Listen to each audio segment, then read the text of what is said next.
Welcome, folks, to our latest session of the Rise of Tiamat. We had a very fun session last time where the characters really kicked some butt, so as usual, we will do a quick recap and then we will jump into our session proper.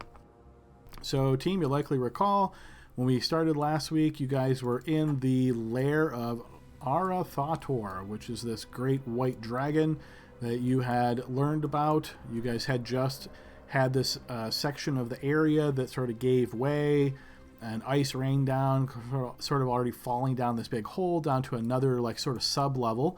You guys passed by that carefully, moving through this mist covered ground, went through this large room, and then found yourself climbing up an incline here where you encountered an ice troll. Were able to defeat that pretty easily, and then you saw a very much out of place desert tent set up in this location.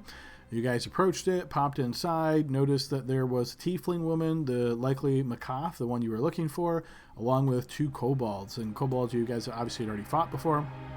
When you first entered, the kobolds looked very nervous, but they just sort of stood there like servants. As you began to speak with Macath, and it became pretty clear that you guys were there to try to help Macath or rescue her, the kobolds ran, presumably trying to alert maybe the dragon or at least others. You guys were very easily able to dispatch the two of them before they could get away. After speaking with Macath further, she explained that the Drakhorn that you guys came here looking for was here at one point in time, but individuals had arrived here and taken it with them. So these would be cultists through the cult of the dragon, and they had taken that away from this area to who knows where exactly. She explained that the cultists actually spoke with Arathator, and this some kind of maybe deal or arrangement was struck, but she wasn't sure of the specifics.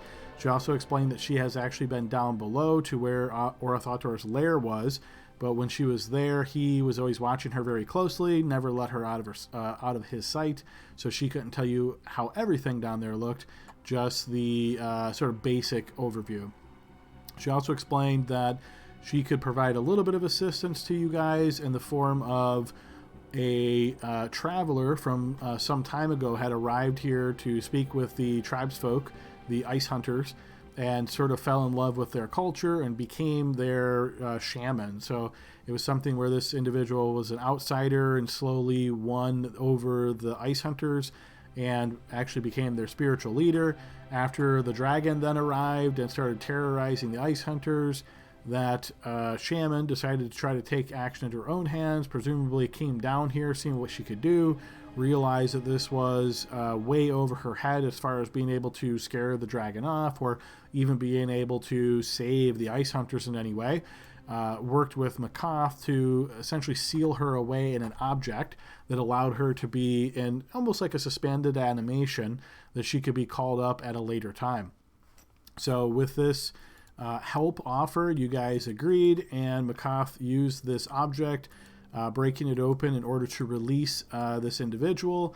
The individual that was released, you guys again realized that she was kind of this shaman lady.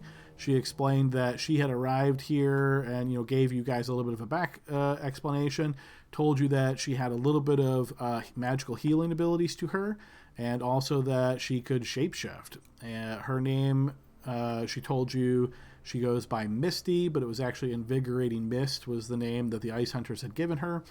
You guys spoke with her for a bit, asked her, tried to almost grill her on exactly what she could do. She explained that her capabilities were quite limited. Primarily, she shot ice shards, could heal a bit, and then could take the form of a polar bear. Once you guys spoke a bit more, and you guys were trying to figure out your best way forward, Macath had explained where this hole was that led down and said that would get you closest to where Arathator typically resides, down below. You guys decided to go that way. Kurtu was going back and forth on should he cast the fly spell, how exactly is this going to work, trying to make sure you guys can get to the dragon. There was a lot of back and forth until eventually Macath indicated that there's one other thing she could do to help you, and that is cast an empowered fly spell, essentially upcast it to target two individuals. So she cast that upon Gale and I believe Rasmus. So both individuals were granted the ability to fly, and with Macath obviously staying back up here, there was no risk of her losing concentration and then you guys falling down. So with that, in hand, you guys made your way to the north where there was this hole. Misty took on that form of the polar bear, so she was able to sort of climb down the shaft, though fairly slowly. Most of the rest of you guys flew or were held or carried by a flying individual and made your way down below. Once you got down below, found yourself on this precipice where there was all these different levels of elevation. The sound of wings was pretty quickly heard as a light was ignited by Rasmus so he could see in this area. Obviously, much like a beacon to creatures that can see in the dark, especially at a great distance. The dragon did indeed come closer and was latched onto the wall when you guys first spotted it. You guys started engaging it in combat. It was able to breathe some ice on you, wounding some of you guys. Then Gale was able to come off from a distance and strike into the dragon twice.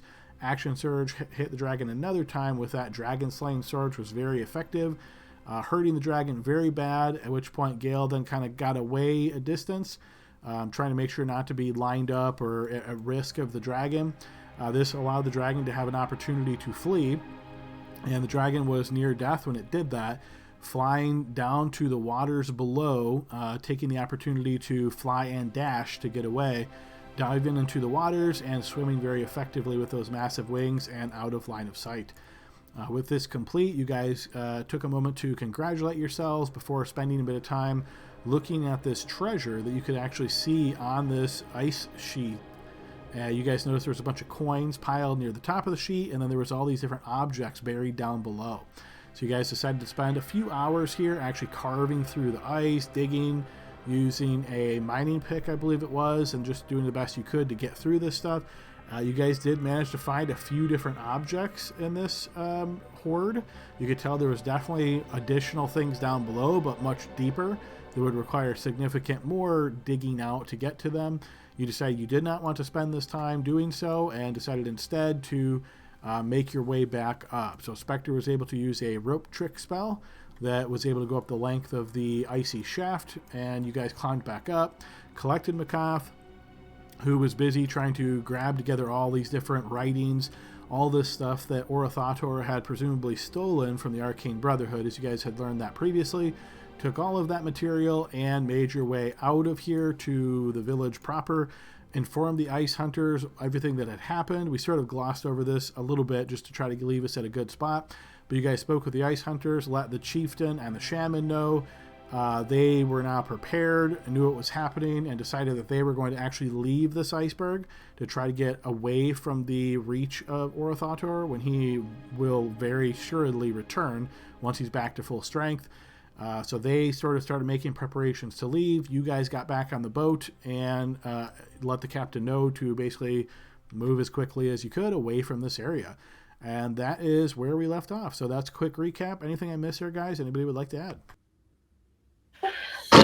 So Makath at first didn't want to go, and because of these books and the research that she was so impressed that was there.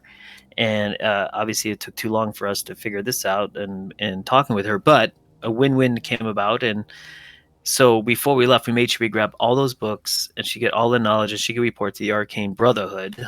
And it seems like the important thing is that we have now some bona fides with at least Arcane Brotherhood. Now, whether that's good or bad, but that is what we have. So we left also with the books, of research books of dragons.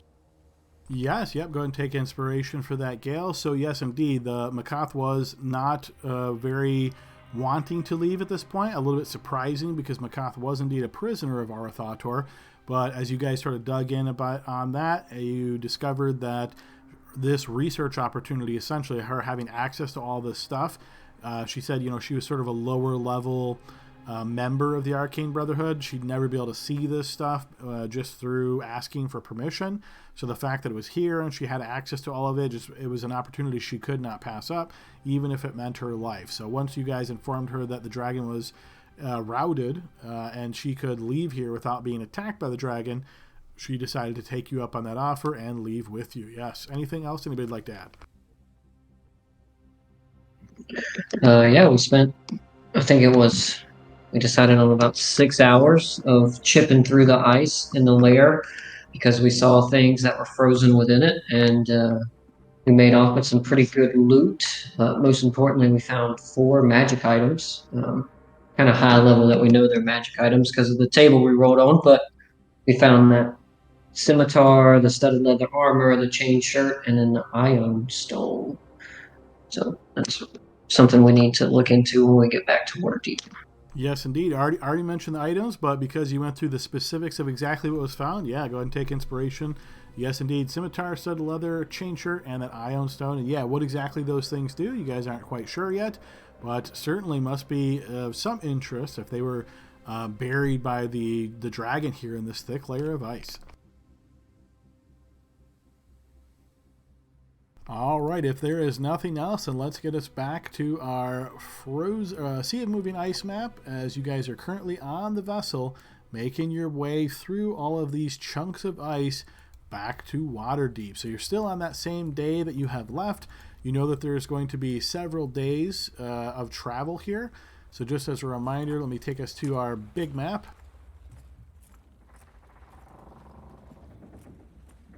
So you guys left from Waterdeep originally, so you guys made your way all the way up this way to the Sea of Moving Ice. So as you can see, that is quite the travel. You know, again, ship can move at a pretty decent pace once it's out in the clear waters. Getting through all these ice chunks is going to be a lengthy period of time, and then as you can see, a great distance to make your way back to Waterdeep. So presumably you're going to have a lot of quote-unquote downtime on your hands here as you're making your way back. Is there anything in particular anybody's trying to do during this time? Rasmus will, after being in that tunnel and seeing the effectiveness of speaking Draconic around all of these cultists and kobolds and dragons, he's going to ask either Kurtu or Gale if they can teach him some phrases so he can start learning. I also know Draconic, but sure, ignore me, that's fine. I never know where you are. You're always invisible.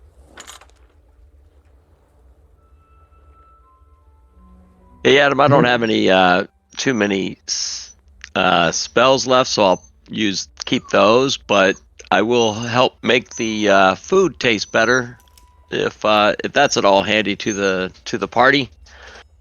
Sure, using prestidigitate. Yeah, okay, certainly you can do that. Yeah, you know, make the captain happy. Everything tastes like Mama's meatloaf. I don't know. All right, fair enough. So Rasmus inquires with both Kurtu and Gale then, see if either of them are willing to teach him Draconic. Oh, cool. And I'll even try to teach Gale some common. Well, there's no need for me. I speak perfectly good common.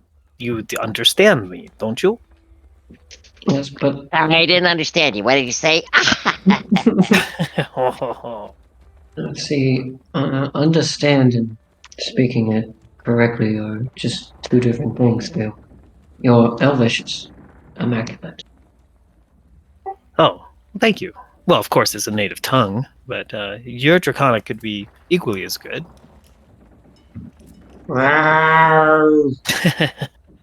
And that, Hang on, you get them mixed up. So yeah, Jess, I will be willing. I forget this. I will be willing to teach you Draconic. It'd be no problem. It's an eloquent language that's very tightly woven with our native Elvish tongue. okay, but don't know if you picked this up. I'm not the smartest satyr on the ship. Does that make sense? I think by default you have to be, right? And the dumbest. Yeah, that's me. I can try though, but I want to learn. You know, if like you guys get kidnapped or something. Well, of course, we will start with the simple things like where to get the beer, and where the baño is, and things like that. All right, so doing a quick check here. What I would say is learning a language, obviously you guys know, is going to take quite a bit of time. once you guys get out of this chunk of ice, the sea of moving ice, and get into the free waters, you know you're going to have a much easier path back. Altogether, this is probably going to be in around 10 days worth of travel across the ice. That would be approximately 2 weeks, or work weeks is what they call it. So based on your intelligence, Rasmus, you are going to require the full 10 weeks, work weeks, to learn this new language. So we can presume, assuming nothing crazy happens, that you will be 20% through your training by the time this trip is done. Gail, this means that you are predominantly spending your downtime just educating Rasmus and going over with him, spending this over and over and over, kind of grilling him on Draconic. Maybe occasionally Spectre or Kurtu pops in, and because both of them can speak it as well, maybe they overhear this. I don't know exactly what the reaction is. Might be a chuckle, or might help you. It really all depends. But yeah, that's approximately what we're going to get to. So what I will ask is, as you guys are making your way through this ice, you don't have too much issues. You manage to get essentially back out into the free waters after about 2 days of travel. And then again, back into the clear waters. I would like somebody to volunteer to roll for me. Do you need roll high or low? It's not really a high or low thing. It's just more of a what could happen thing. Let's go, Bill. Not it. Heck no. Oh, I don't trust my Jordan. dice today. I'll do it. Jordan sounded confident and healthy. Let's go. That's right. There you go, Jordan. What am I rolling, boss? Roll me a 1d100.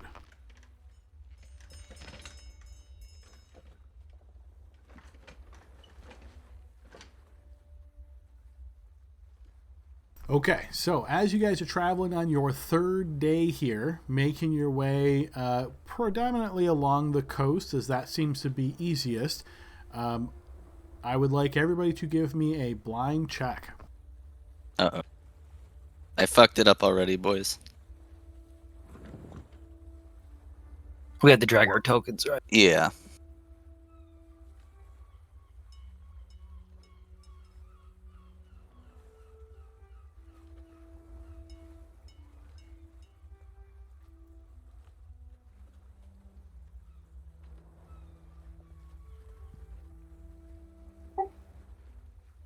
Okay, so everybody except Rasmus. Perhaps Rasmus, you're just kind of grilling yourself on the education that you've been given here, this training by Gale. You don't notice this.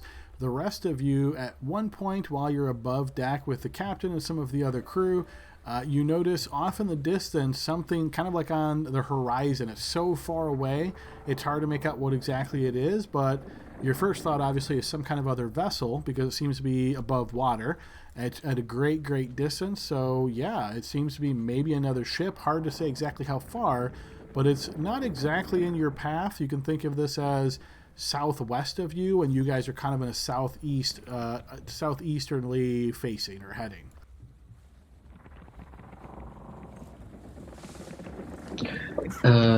Hey, Kurtu, is it...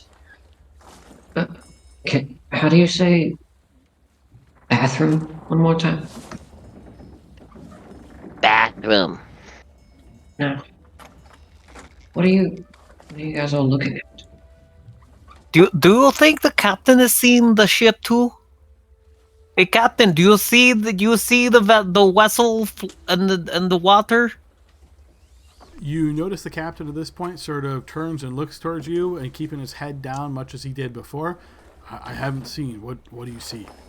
Over there, look in your eyes, make open. He has a spyglass. He does look in that direction. Doesn't necessarily spot the same things you spot right away, but yes, you hear him start calling to the crew and so forth. This size ship on the map, of course, is way oversized, but just for visibility's sake, I'm going to keep it at that size. So you guys are kind of making your way down the coast like this. He does call for one of the crew members who arrives, and as they arrive, bringing with them this sort of looking glass and look through, nod towards the captain, hands it over. You see he looks as well. And once he does, you see he looks towards you all and he says, looks like a pirate ship. It's quite far away, though, and not at our bearing. I'm pretty sure we can easily avoid it. Well, not to tell you what to do, but that sounds very agreeable to me. We have bigger problems than pirates. He nods. So no long rest at this point because this is not considered an area of safety. But you could certainly take short rests during these times, so you guys can set your HP to max, but not an official long rest yet. So yeah, as you guys continue on this way, you guys see this. Sounds like the captain are in agreement that not to try to approach this, to kind of just avoid it for the most part, and that's exactly what he does. Edging along this way, you guys continue making your way down along the coast. After a couple of hours pass, and yeah, the ship is nowhere to be seen at that point. You do see, the captain's been speaking with some of the crew, and you overhear the term Silver Tusk, and it seems to be them talking about this in relation to this vessel that was spotted.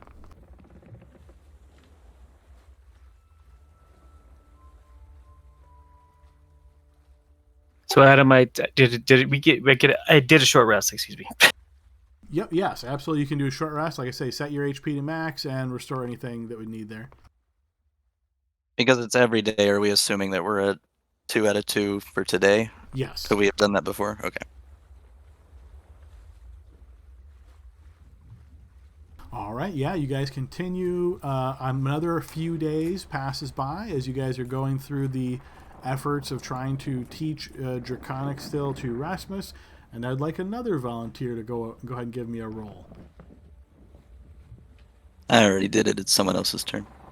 I will do it. Yeah. I'm feeling very generous today, and his eyes Oh, look yeah. look auburn in color this morning.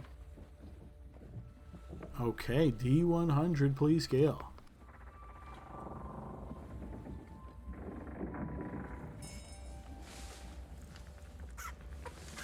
Was that supposed to be to you? Nope, you're good. Okay, so as you guys are traveling along this way, fairly close to the coast, you notice one of the crew members kind of looking up towards the sails. He looks off to the sides where there are oars sticking out and he's pushing, and you see him kind of concernedly go up to the captain and they start speaking. You notice the captain looks at him, gives him this kind of strange look, and he starts looking over the edge, looking down below and walking sort of the sides of the ship, grasping onto his chin, kind of scratching it, seemingly perplexed. Meanwhile, I am teaching Draconic to Erasmus and playing Dragon Chess, and I say, "Checkmate!" Unfair, Gil. You taught me the rules in Draconic. I don't know what I'm doing. Well, that'll be 1 gold piece because you bet earlier in Draconic that that was the bet. Don't you remember? Yes. Wait, what is the captain? Yeah, here, I'll take your gold piece. Captain, what are you looking at? And as you ask him this, you see he looks over towards you. This seems strange. The vessel's not moving at the typical rate that it would be. It's as though something is slowing it down.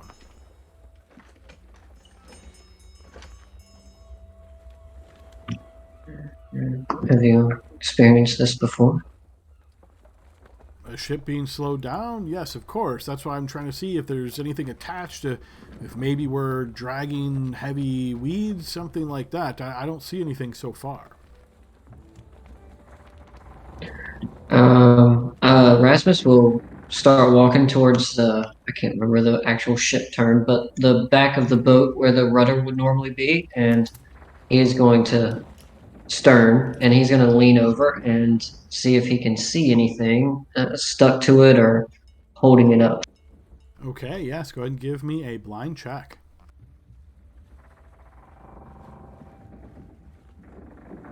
You look carefully, but no, you don't see anything like that. Captain, nothing back here. I don't see anything.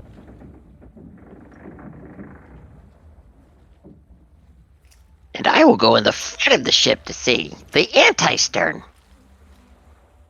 Okay, yeah, go ahead and throw me a blind check as well, Kurtu.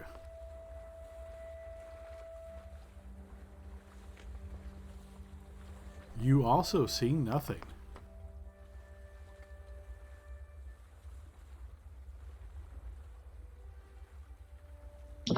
Captain, we're not I'm not really seeing anything. Could it maybe be like magic or something?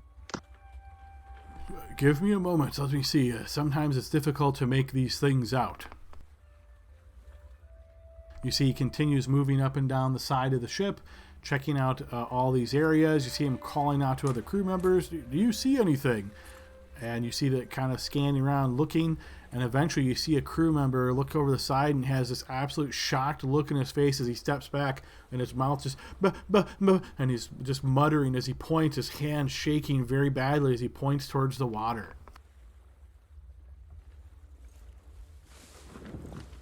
I'll go over to where he's at, see if I can look over. Yes, as you look over in this exact area where he has pointed, you notice a face down in the water. It is quite large, in fact, and kind of vaguely humanoid. Much, much larger, though. It has almost like a purplish hue to it, and you see crimson, reddish eyes. As you look over to the side, you notice this face suddenly emerges from the water.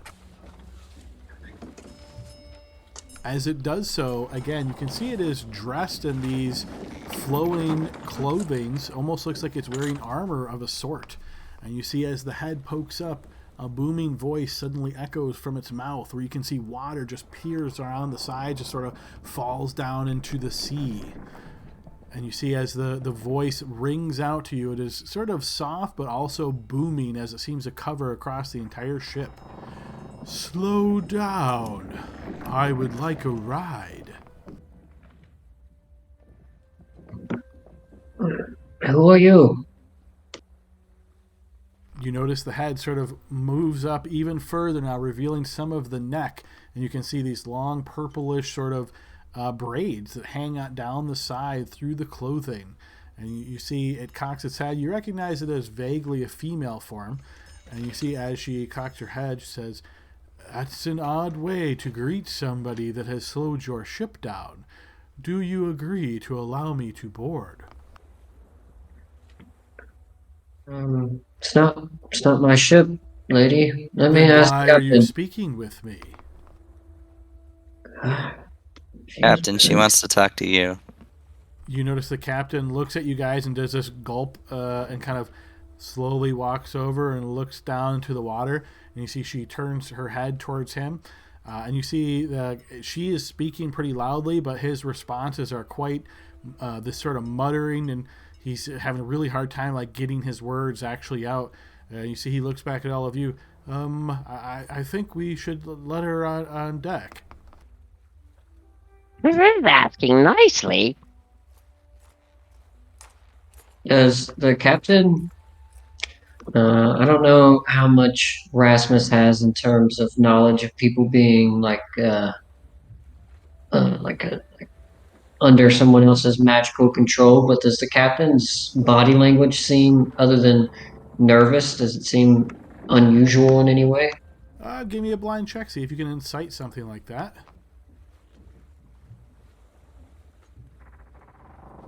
Not that you can tell. What about just like normal emotions? Does he seem like scared of her, or does He does, yes. He seems Okay. shocked and I would say incredibly nervous.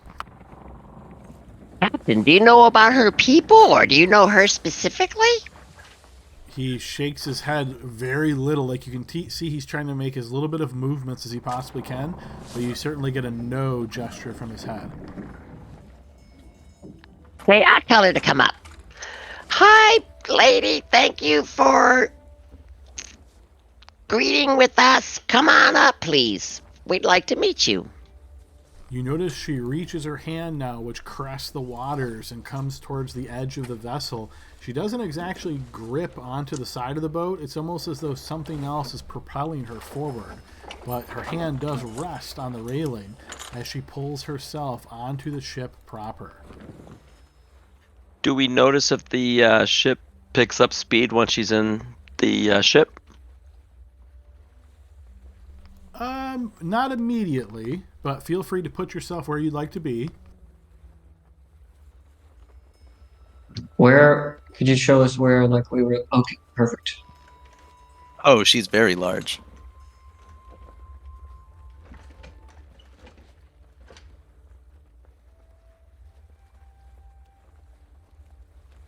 I think I would be up in this rail. Now, I don't need. I'm not blocked, right, Adam? I just am because it's a rail, but I can see over the rail, right? Yes. All right, I'm fine there. Getting a little bit of lag on the recording screen. I'm going to do a real quick refresh here, guys. It's not good when you see pixelated screen.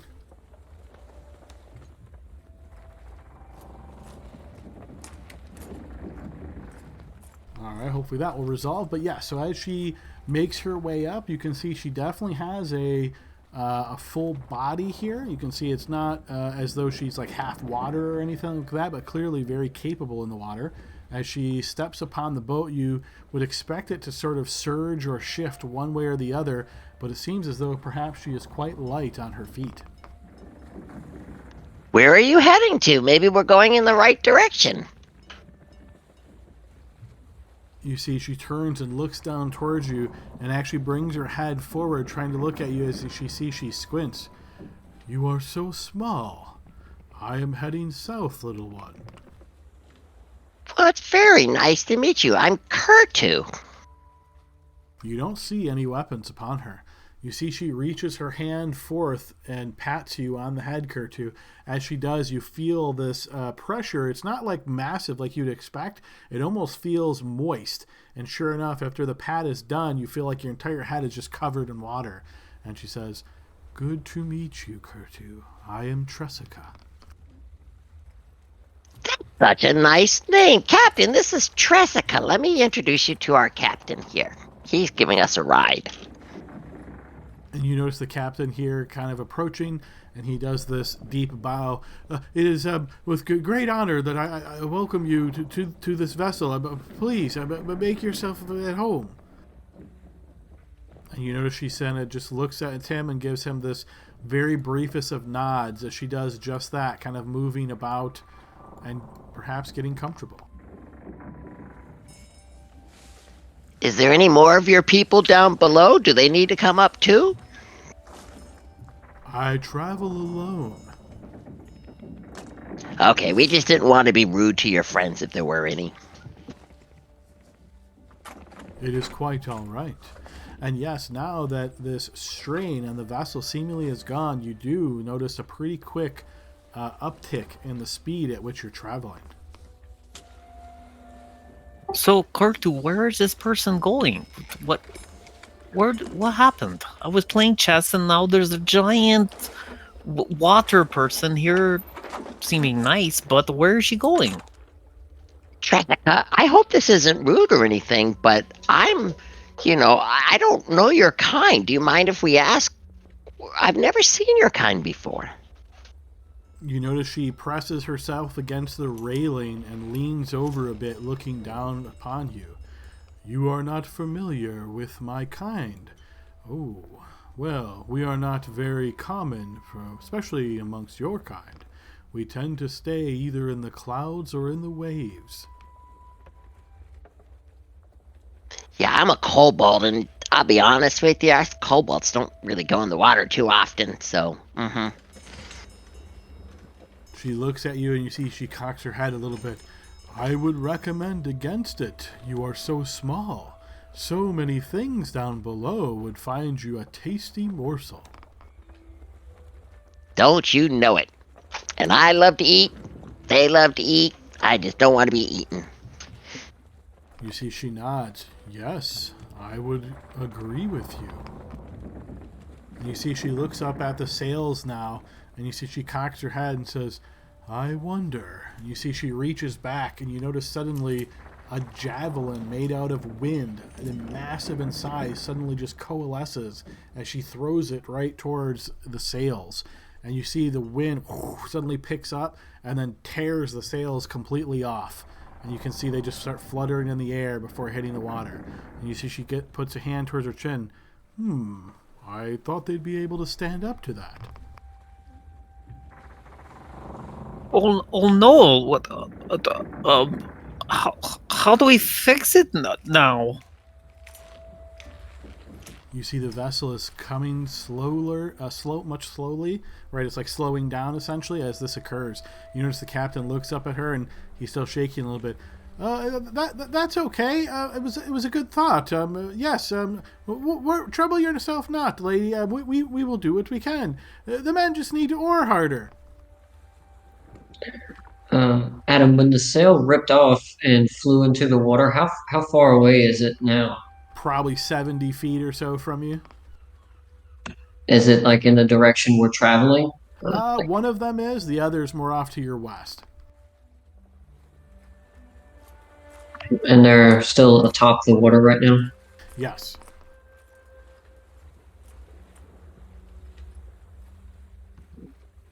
Excuse me.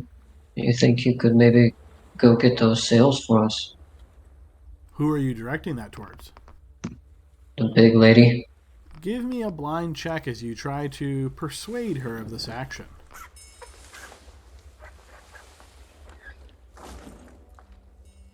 You see she frowns towards you. It is not my fault that your ship is built so poorly. A little bit of wind should have pushed it along just as well. You notice the cat. Yes, of course. It is completely our fault. I will make sure that the sales seamstress knows that they were not done well.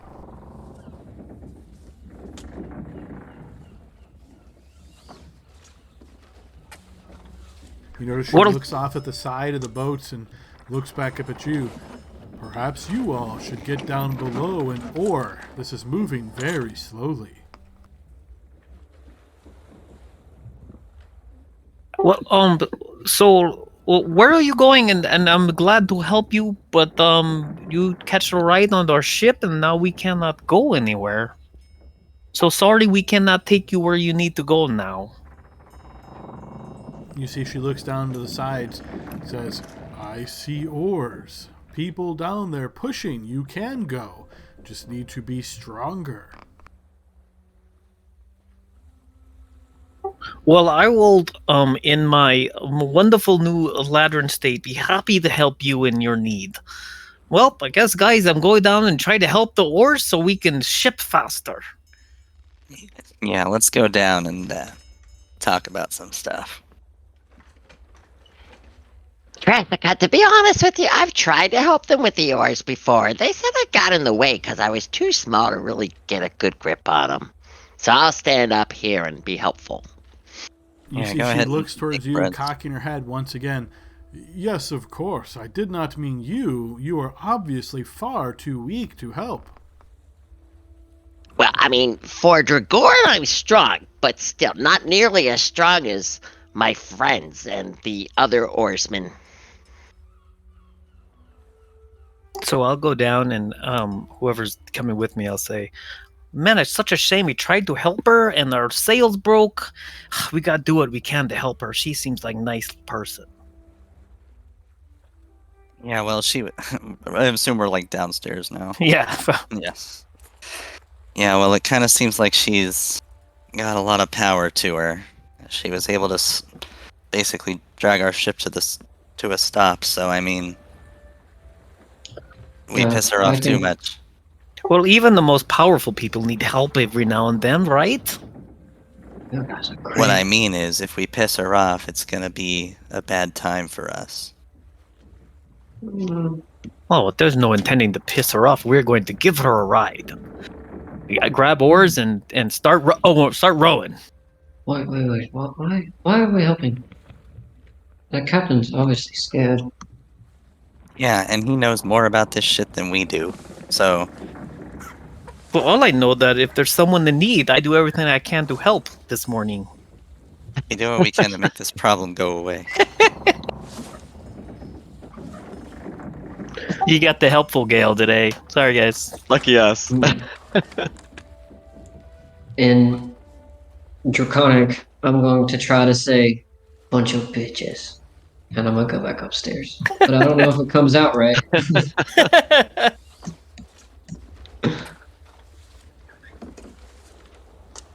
She did not mean to go down below, but big token for teleport. But yes, you see her moving across and agilely. She's moving slow, so it's easy, but she avoids all of you. You see she has no problem getting closer to the rail again, fairly lithe for her massive size. You see she looks down below again and shakes her head. "You're not oaring fast enough." And you see she turns and looks right at you, Rasmus. It's not enough oars. Nice. Speaking More of, people than how oars. many crew are down here? I thought we had like 40 people. Yes, I know we lost one. You did. You won't see every single person represented down Yeah. here. That's just supposed to be a generic, idea of how. But yes, Come on, Adam. Put 40 characters down it there. starts to slow the maps down a little bit. So, but yes, you see a full contingent, here of the sailors. Sure. Are there open spots? There are, yes, yep. So you notice that they're basically, think of it as like three rowers to a seat, and so there's probably 4 open seats altogether.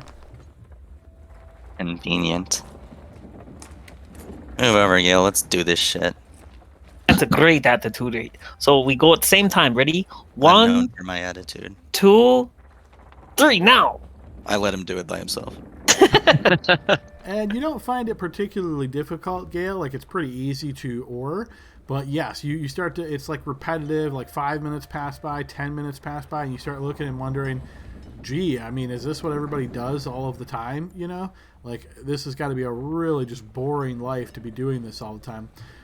So as you're up above, guys, you notice that she continues moving around. She looks at a bunch of different things, and then she looks over towards the captain, and you see she says, "This is just far too slow for me. Good luck." And you notice she just suddenly rises through no effort of her own, going up, up, up into the air. And you see this massive form until she starts getting lost in the clouds, and you no longer see her. I wave. She does not wave back. Captain, what was that? You notice the captain looks towards you guys. "I have no idea what that was. I've never seen such strange occurrence on the waters. I've seen all types of sea creatures. I've seen pirates. I've seen giant octopi. I've seen all sorts of things, but I have no idea what that was." They were rude. I That's think she kind of- could have splintered this ship if she wanted to. So I think it was nice that we were nice to her. Don't know. All right, guys, after the immediate excitement of this, the rest of this day's travel is very calm. Is there anything else other than has already been described that you guys want to do during this time? We're gonna avoid telling Gale and Spectre that just for as long as possible to see how long we can get them to oar. All right, fair enough. And you would see Gale happily oaring away, making friends with the crew, and going, hee ha, ho ha, yes, and away we go.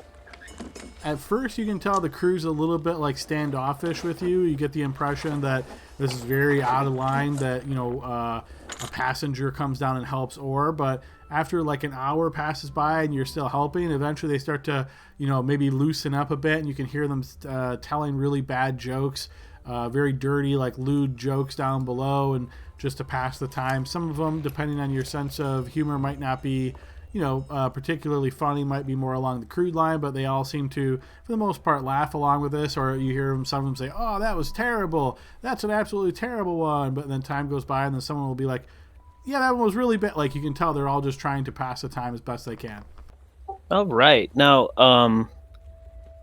so I guess my downtime activity is teaching Draconic. This would be a perfect scenario that developed where I could start carousing and like joking with the guys and maybe making a friend, but my time is occupied with teaching Draconic, right? Exactly. Yep. Okay, cool.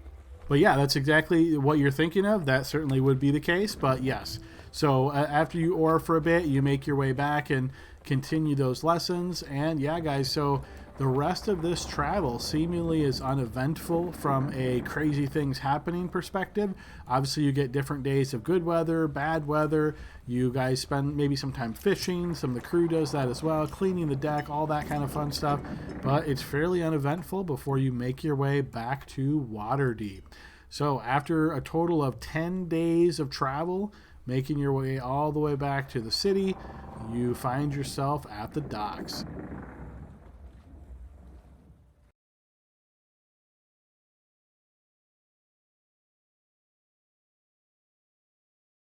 It's warmer than I remembered.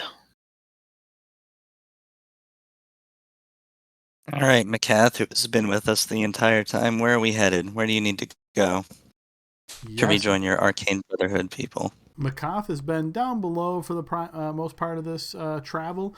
And yes, as you make your way back to Waterdeep proper at this point, you notice she indicates that she has, like, there's an embassy here in Waterdeep for the Arcane Brotherhood, and she says she's going to head in that direction.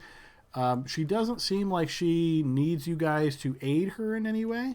So if there's something particular you're wanting to do, otherwise, she's basically going to provide like a debrief at the embassy, provide all the information that she can, and she lets you know that she will pass that information along to the council as well. Great. You think maybe they'll let us inside now? So we can avert the apocalypse for them? Do you think maybe we should go and like find out what all this stuff is before we go to the council, or should we do it? Do we have like a diplomatic duty? No, We I signed say a we- document, but we take care of ourselves first, right? And we have these things. We should know what they are. did anybody read the terms and conditions that when we signed that thing? I didn't. No, I don't really read well. Somehow this doesn't surprise me. Let's visit the shops and figure out what this is. All right, so it sounds like you guys want to check around the different shops, and your essentially primary purpose here is trying to get these items that you found and the Dragon Slayer identified. And sell the paintings and other things like And that. the gems, yeah. Okay. Artwork. Because And attach think- one to Remus's teeth. Yeah. yeah, and then also I know this is a little sidebar, but Rasmus would like to find maybe like a leather worker who can turn that polar bear fur into a really badass cloak with like the head for like the hood.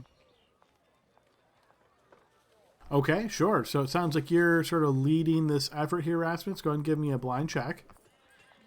I don't know about leading because I got lost last time. I was the last one to arrive at the council. No, this will be funny. Go ahead and do it. It's your show. Okay, he's gonna like stand in like the middle and like sniff the air and like look at a couple people passing by, and he's going to point that way. Well, let's go this way. All right, so yes, this isn't so much navigating, but this is popping into the different shops, seeing what is around, seeing what you can find. Your eyes sort of keen, looking for some kind of leatherworking shop. Yes, there's quite a different variety here. So this is sort of like, there's so many options, it's kind of a chance as far as what you stumble into. But as you guys also mentioned that you are looking for some area to identify these magic items, that's the first thing that you stumble into after spending maybe 20 minutes or so searching around more the central square of town. You notice there's all these different kind of shops, but one in particular kind of sticks out to you here, and you can see that on the sign is kind of covered with all this greenage and foliage just kind of growing over it, obstructing exactly what its name is. But you notice there's these kind of symbols and these other mini signs are put next to it that certainly indicate that it is a magic shop of some type. So, for example, maybe an engraving of a wand, and you'll notice what looks to be someone trying to engrave almost like stars or moons being shot out of the wand. Very hokey, giving you the impression that this is some kind of magic shop. Yeah, found it. See, master of navigation. I think this is for new shine, right?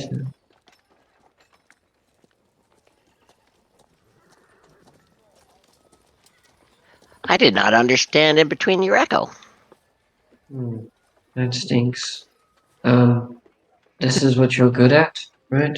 Talking to people and getting good deals Talking and to stuff. people. Yep. And he's the magic caster, so he knows arcane powers very well. I just wish I had, some persuasion. But, that's okay. I mean, I have some persuasion. Maybe we go. Well, hello there. Is the magician in? All right, so you step up to the shop, opening the door, and right away find your senses assaulted by a very strong fragrance. As you try to place it, it's one of those things where it's almost like it shocks you at first, and you start looking around and you realize this smells almost like sweat from large beasts, perhaps. You notice a woman standing behind the counter, looks to be maybe in her middle years, red hair just running down to the lower part of her back, and she has these very brilliant green eyes. As you pop open and she notices you, you see she looks towards you and waves, "Hello, welcome, come on in." Well, hello there. How are you? Those are some nice looking green eyes you've got there. Those are really friendly looking. You notice she gives you a big smile. "Oh, thank you, that's very nice." So we just got off of a ship and we've got some things we'd like to have you take a look at if that's okay. And also I got a question for you about this creature that we saw named, I think her name was Trisica or something like that. She was big and strong, and I don't know. I thought maybe someone like with your specialties here, maybe you've heard of her. You see she turns her head. I would need a lot more details first, but look at your items. That's much easier and more straightforward. Maybe we start there. That would be wonderful. And is it safe to assume the rest of you guys are following in here behind Kurtu? Yes, I'm following behind, smiling ear to ear. I've got like all the items in a pile and like my two arms as like I'm like walking behind her too. We rolled these on H, so we know they're good. But by the way, have you looked at table H? Man, there's some really good stuff in there. No, because of course, as players, you have not looked at table. All right, I presume you guys just take the items and lay them on the counter, right? Yep. All right, yes, you see she looks at them and says, "Oh, wow, yes, these look pretty distinctive. I can tell you what they are. Let me see if they're magical, but I'm pretty sure they are. Just look at them." And you see she reaches under the counter and you see she pulls out this small wand and she just taps. And you notice each one of the items just suddenly shifts slightly, like it might be nudged or moves just a little bit. And she nods. Yep, I thought so. They definitely are. Well, I can identify them for you. Standard fee is 25 gold pieces per item. Is that acceptable? Yes, absolutely. Here is 100 gold pieces for your services, and I throw it right on the table. And she scoops that up quickly, takes just a moment to count it, and then smiles and says, "Oh, great." And she reaches down below, pulls out a different wand, and you see she motions with her hand on the wand and, boom, taps the first item, which is the scimitar. And she says, "Wow, this is a very potent scimitar. I think you will find that this, well, it cuts through things much easier than other things. AKA, this is a +3 scimitar." Holy shit. She then taps the second one, which is the studded leather armor, and you see she her eyes sort of light up. "Wow, well, this is studded leather armor that makes you resistant to poison damage." Probably important if we're fighting dragons all the time. She Wonderful. swishes and flicks on the third one and tells you this is a +2 chain shirt. And then lastly, with the stone, you see she touches upon it, and you see she lights up a bit. I've got somebody that wants to buy just this right here. This is a ion stone of agility. It makes you faster and can react better, and yeah. That's wonderful. So, are you looking to sell this? And you see she taps the stone with her wand. I don't know. Could we come back tomorrow after talking about it with my friends?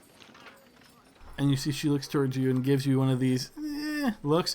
I mean, yeah, you could, but, if you're willing to sell it now, I could probably give you a better price, because I've got somebody that told me they want to buy one of these, like, just yesterday.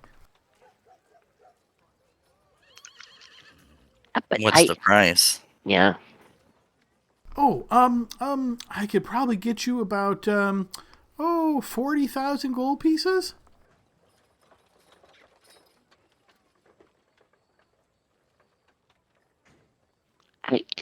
That that does sound very nice and everything, but I think we're going to need to talk to my friends about this here and see. I mean, that sounds very nice, though. You see, she puts a sort of like pouty look on her face. I suppose, but I can't guarantee that price is the same as soon as you walk out the door. Oh, I We know. can Isn't talk that about it here. You guys want to talk about it out of character? Yeah. Out of character, I think somebody else could use it. I don't care about the 40,000 gold. I think you know. Forty From what I thousand gold is see, a it's lot, though. Yeah. it So, is. but don't worry about that, because the chain shirt, I don't have a need for. I'm willing to try to, but not like we could definitely get that money, but I'd like to sell that. The scimitar is something Josephine would want, right? I mean, Spectre. Oh my god! I mean, keep Josephine doing could that. have used it too, but Yeah. yeah. Maybe she'd still be alive if she Oh hadn't. my god. No, I would have been alive if I bought that ring of protection that I was offered, though. Yeah. Missed that roll So- by one. I'll just I say will nothing in say- here interests me. So I'll leave that up to you guys. And Yeah. Same. I will say this: if Spectre uses the +3 scimitar, then that means that I could take the long sword of gloom, which means that all three of our characters would have magic weapons that they're wielding, which that would definitely be advantageous. I could even use the scimitar, so either way we slice it, all three of us And would for still be able to 40,000 use it. gold, we could probably just buy a weapon too. But Yeah, depends Yeah, on but where it's we get hard. that. But it's really hard to raise a stat. You Sure. know, That's yeah. plus That's 2. I mean, that's an that's hard. entire level, right? Like that's Yeah. level 4, level 8, level. You know That's a what I mean? feat Like level. yeah, Right. exactly, right. So I mean that would take my dex to 19 if I wore that, and that would increase my AC from 15 to 16, and then I would have 16 to 18 with my class. But Spectre, you've got to be what? Or Jordan, you've got to what? Have like 18, maybe 17, right? In Dex, I have 18. Yeah. So that would max you out. So you'd have a +5. But All it of your would take dex. away my position because the orb rotates around your head. I don't think Adam's gonna let me make the stone invisible because I'm not wearing or carrying it. That's a good question. I hadn't even considered that. Let me double check the wording of that ability.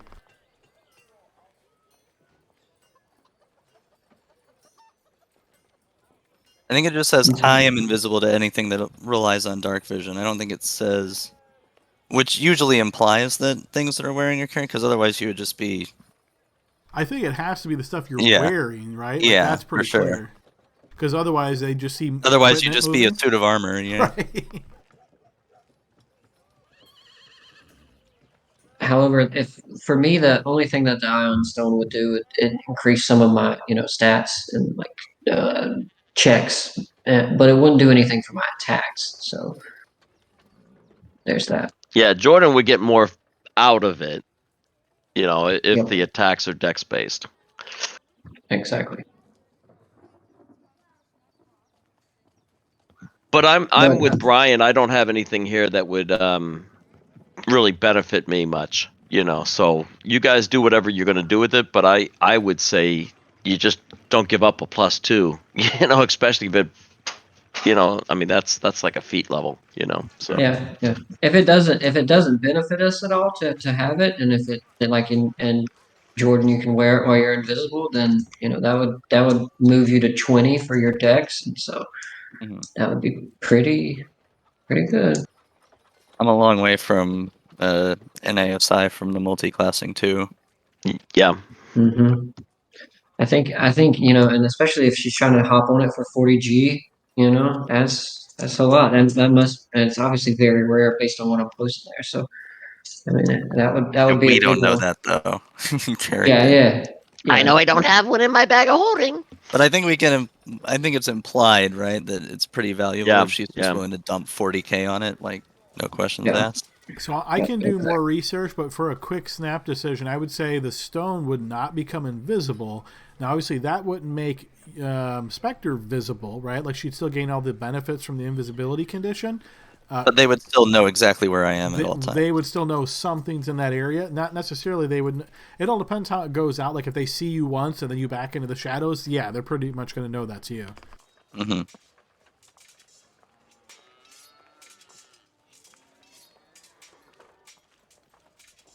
I mean, we can keep it and then test it, right? But I think I agree with Adam. I don't think the stone would be invisible as well. Yeah. Yeah. Yeah, but the good thing about the ion stone, right, is that you get the +2 while it orbits your head, right? So I'm pretty sure that you can basically throw it up as you wish, right? Isn't that how they work? So, if you were in sneaky sneak mode, then you know what I mean? Then you don't have it up. But the Yeah. minute that, after your dread ambusher, you maybe use a turn to throw it up, and then now you've got an increased attack size, and and any other time, like in cities or anything, or while we're just going through dungeons, I still think it's beneficial for you to have. Sure. And there have been plenty of situations where stealth doesn't matter, especially with this And party. if you look at the description, it says 1d3 feet. So even if you were invisible and it was traveling around you, that's a long, like, you know what I mean? 3 That's feet a is a long lot. way. Yeah. Yeah, exactly. It would still pinpoint the square that I'm in, but for sure. No, no. Oh yeah, it would. Yeah, I was thinking 3 yards, but yeah, So you're right. it's not useful for Rasmus as much. The only thing I would get from it is a boost to like my danger sense stuff and like my deck saves, and I would get +1 to my AC. But my attacks are all strength based because of my rage. Right. There's also the consideration, if it's just floating in the air around us, couldn't someone just like grab it and then you're I think that's what it says in the The description. description says it says another creature must use an action to grasp it or net the stone to separate it from you, either by making a successful attack roll against AC 24 or successful DC 24 Dex acrobatics check. it's a pretty high DC, Yeah, but that's not impossible for this tier. And I'm Yeah, also rereading this just to make sure that you and I are on the same page. And this is how bad my memory is. But Umbral's site where it says, while in darkness, for some reason I was thinking we were giving you these benefits in dim light, or am I wrong? We might have been. Okay, so just as an FYI, moving forward, it will only be in darkness. Because now that I've reread this, it says, while in darkness, you are invisible to any creature that relies on dark vision. So obviously, if you're in dim light, that's not darkness, so somebody would be able to see you. So yeah, just FYI. Yeah, so even more the reason why we should pocket that and keep it, and you should attune to it. Because, even let's say that Yeah, we let's have it do for a it. while, and then something gets, we come along something that's better, or this, that, and the third, we can always just resell it. It's not going to lose value unless we lose it. Yeah, I agree. And then in terms of the other stuff, like the poison, the studded leather armor, do you need that, Jordan? Is the studded leather armor, did it have a plus? I don't It did remember. Did not. it have a plus? Okay, so it's just an armor of resistance. It'll lower my AC and then if I wear it. So Okay, so we can sell that, and then we can sell the +2 chain shirt. But I say we keep the scimitar and the ion stone. for sure. And then And also then I remember, can hand off the gloom sword, because if the gloom sword produces dim light, that kind of fucks me over. So Sure, and then one of the Kinsei weapons I have is long swords, so I can use that no problem. and keep in mind too, it does take some time to find a buyer for these really expensive magic items, right, Adam? Yes. If you want top price. Like if you're willing to pay, she would probably buy these things from you now, but you're not going to get the best price you could get because she's going to then have to buy a buyer herself. Yeah, but that's still a lot of money, even if it's 25K for, whatever, like each. Well, keep in mind everything's based on its rarity, so the Ion Stone was very rare, so most of these other things won't necessarily be that. So I heard you guys say you want to sell the armor and you want to sell The shirt. The shirt. Okay, Both armors. Okay, I'll do a quick double check on those prices. Now remind me, as far as making permanent, did you guys make the Sword of Gloom permanent?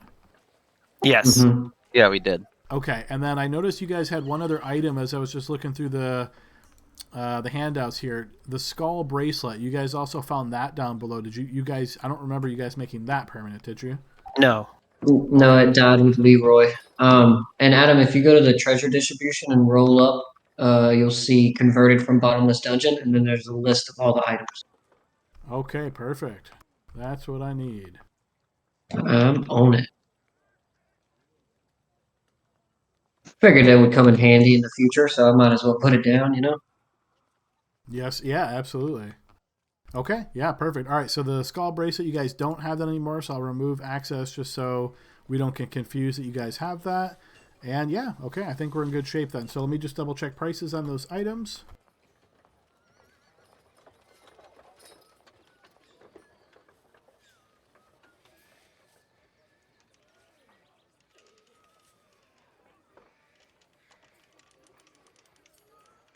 While he does that, you said you're going to take the scimitar, right, Spectre, and then I'll take the sword of gloom.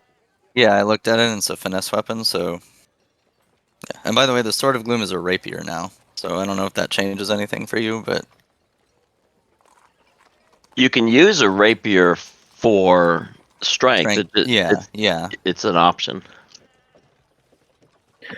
Yeah, but I have Kinsei weapons. But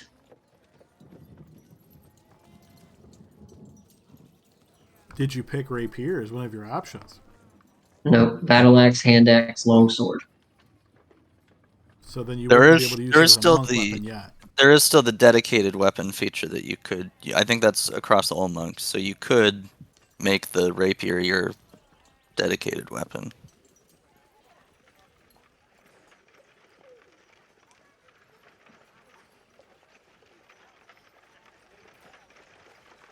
You Oh yeah, that kind of solves Yeah. all your issues. Yeah, and he but is part barbarian, right? So he's proficient with martial weapons.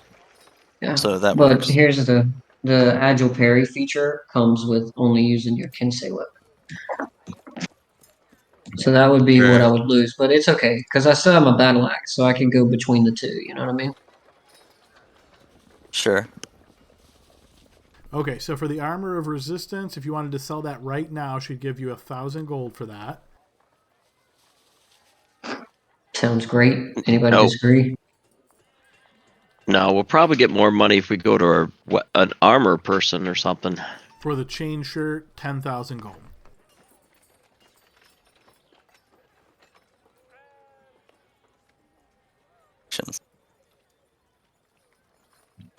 I think we should just kind of think about it some. What do you want the chain shirt for? Oh, I don't want to keep it. I just think that would get more money if we went to an armorer.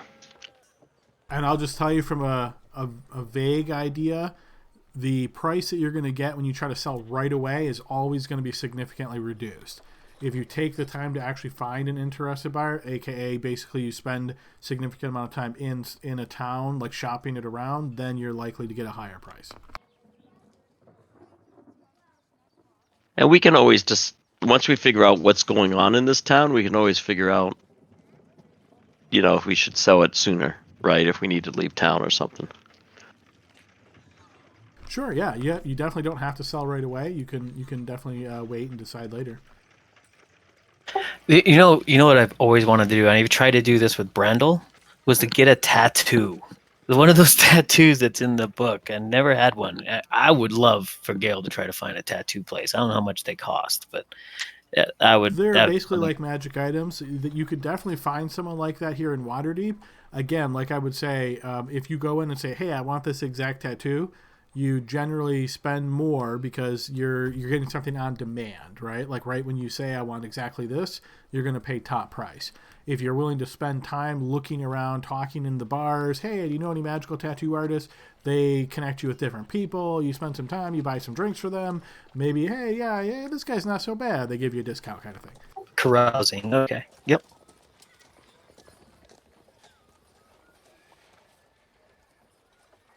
I'm gonna get a tattoo of Bran on my my bicep. So do you guys want to hold on to the two things and try to shop them around then? Yeah, let's try to do that, and then, again, we could always sell it later if we have to, right? But let's just see what we can do. Okie dokie. I'm cool with that. Kertu would like a magical cloak for no other reason than it's a magical cloak, so. Well, why Ask don't the we ask her lady. what she has? She sells magical things, and I nudge Kurtu in the back of the head.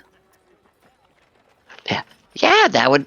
Yeah, excuse me. Would you be interested in maybe trading for something? Well, that's very possible, but I heard you say cloak, and I don't have any cloaks for sale, unfortunately. I have some other stuff. Well, check out your wares, but we've looked for a cloak for a while. Do you know another shop, maybe? Are you looking for a specific cloak or just any kind of magic cloak? I won't know until I see it. Adam, I don't want to role play it too much because it could take up time, but Kertu is just likes cloaks that are pretty, and he wants one that does magic. Okay. DM discretion, so. So she will give you brief instructions of like, hey, go down this alley, turn 2 corners, there's a shop there that sells some magic cloaks. Again, she can't say for sure which ones they have, but they're sort of like a magical clothier, you could say. Wonderful. And Adam, I am going to describe, I'm going to pronounce it wrong, but Tresaka, Jessica? Tresica, thank you. Yeah, sorry, I can't even read my own handwriting. But anyway, I'm going to describe her and just say, would you happen to know we found her in the ocean or she found us? As you just do the best you can describing this, you see the woman kind of like muttering in her mind and kind of, that sounds like some kind of giant, but not exactly the way you described it, but maybe some kind of weird storm giant? I was thinking some sort of a water giant. I never heard of such a thing. Oh, yeah. Well, there's like all kinds of giants, but yeah, that's a very strange encounter. Well, that's what he rolled. Gale rolled crazy, I think. I don't know. I don't remember who rolled it. I'm just saying. So, well, I clearly rolled it. So, pardon me. Well, I'm very interested in the items that you do have in your inventory. If you would please like to display them, that I might consider my partnership. She shakes her head. No, don't display. I tell you what I have, and then if you're interested, I get it from its very secure location. I have some magical blowgun needles. I've got a magical sickle. I've got a magical elixir. You don't look like a wizard, so you're not going to be interested in that. I've got this instrument that can make illusions. I've got a potion of fire giant strength. I've got a potion of greater healing. I've got, this one that's really rare, quite pricey. In fact, it actually once belonged to the renowned adventurer Enophel.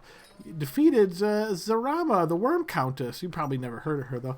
I also have, this shard that's really interesting, and then I've got a spell scroll, which you won't care about. So the potion of fire big strength? Fire giant strength, yes. Well, that seems very interesting to me. Oh, yes, you want to buy that? Let me see. Let me find the pricing for you.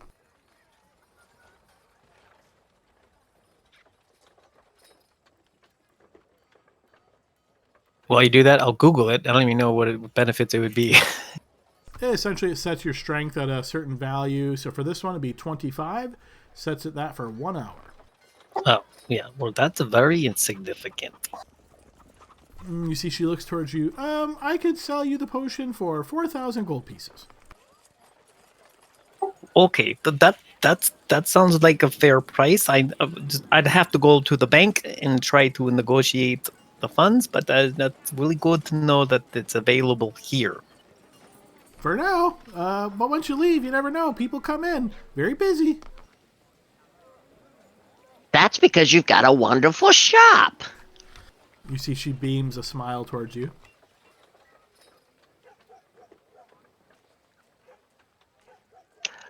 All right, so anybody else? Can anybody else think of anything? Some of that stuff I think is just not what I'm looking for specifically, but wonderful to know.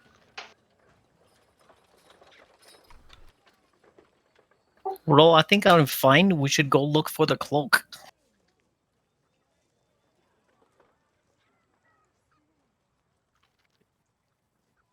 Well, we can also go to like an armorer and just see, or let it be known that we have these items for sale or whatever, right? So then that way we can start that business as well. Yes, once we leave the shop so that she does not hear that we are trying to Right, find right. a better price. Okay, yeah, we can assume you guys have left if that's your intent here. You guys make your way out of the shop, and then you're going to look for an armorer shop, and I assume you're looking for somebody that specifically deals in magical armors? Correct, yeah. That's my goal. All right, yeah, so you spend a bit of time here, Kurtu, searching around the city for something like this. Go ahead and give me a blind check.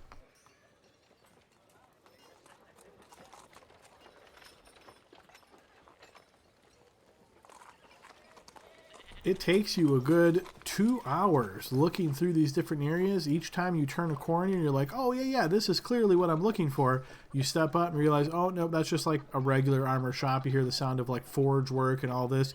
This goes on multiple times as you're going different areas. You kind of maybe ask and people say, oh, yeah, down that way. Maybe you get turned around. But yeah, 2 hours later, you do eventually find a shop that looks like kind of like stands out on its own a bit. The entire shop looks like it's carved out of a block of stone. It's very, deliberate and sticks out because all the other shops nearby it look pretty standard wood buildings. You can see this sort of white smoke seems to be emitted from the building itself and lingers a bit in the area, but seems to be lifting up. I will just say that's the challenge of being small, is sometimes you can't see the signs. There you go. I found it right where I thought it would be. I see. Watch your head, Go on a Kurtu. citywide Oh, tour. never mind. And we go in. All right, and as you guys enter, what the thought that passes through your mind is, man, finding that cloak shop now is going to be really hard because you're nowhere near where you started with the directions. But yes, so rather than turn this into a total shopping episode, it sounds like you're pretty much just trying to see if you can get a better price than what was offered to you already for the armors? Yeah. Okay, so blind check her too as you haggle with the shopkeeper here.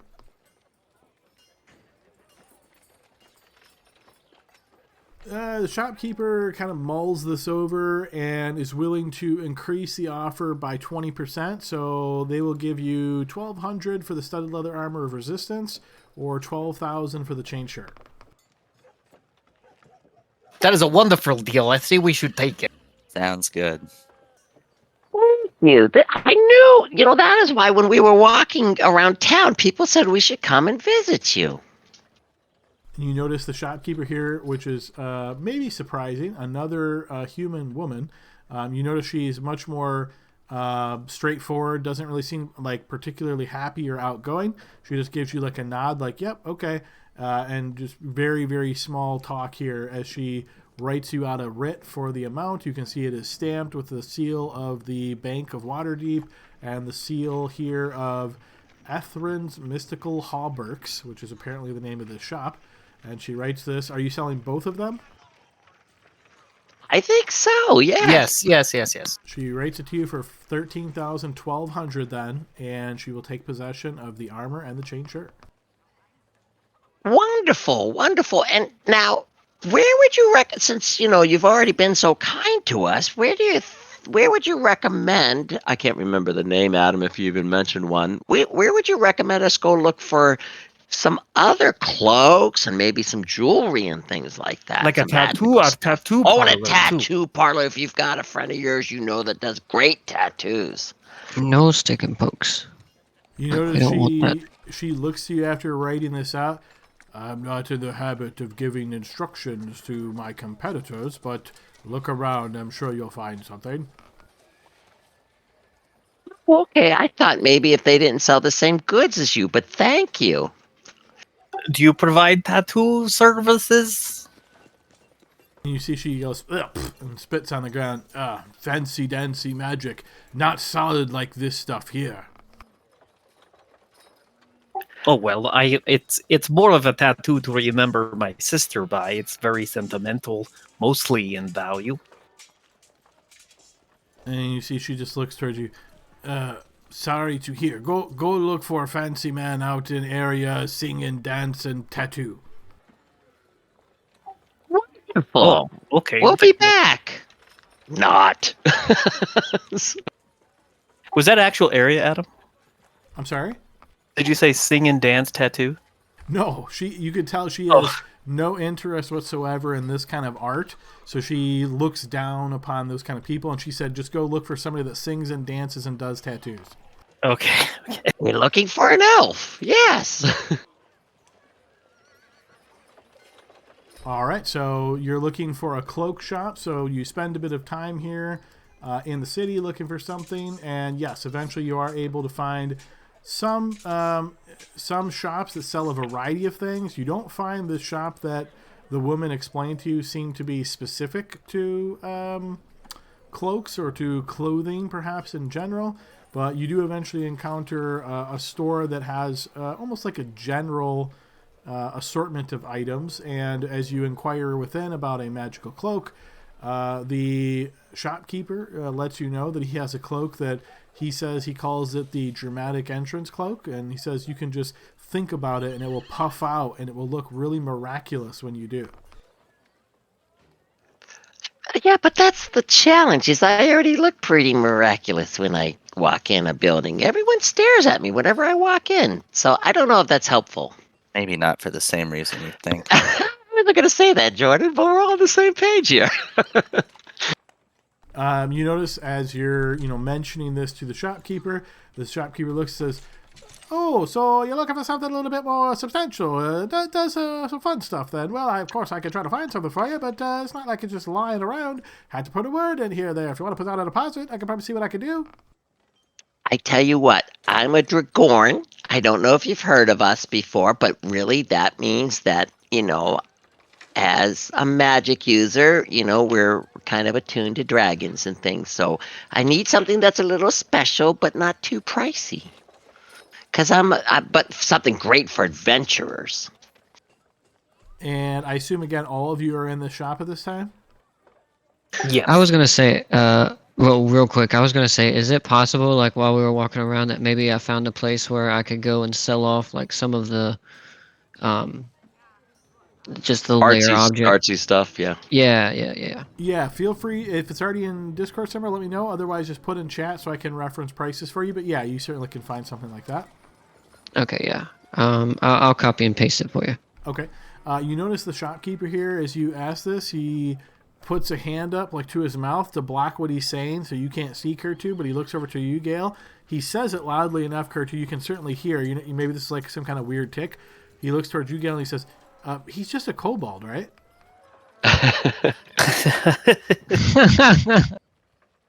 Well, we are still debating that. We just see him as he identifies himself as at the moment. And you see he turns back and looks towards you now, Kurtu, as though you couldn't hear what he just said, even though it was very obvious you could.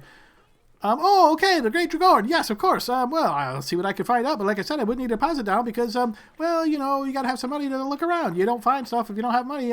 Did you want to put a deposit down and I can see what I can find for you? Well, I don't know how long we're going to be in the city. So I tell you what, we'll be back in a couple days. If you happen to find something, that's great. If not, I understand.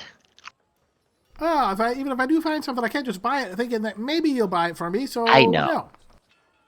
I understand.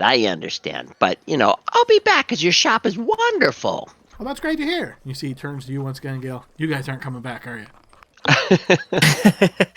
I know. I actually think we are. Hang in there. We're just new to the area, and actually, we definitely will come back. We just got to handle some business, and I'm actually looking for a tattoo parlor around town.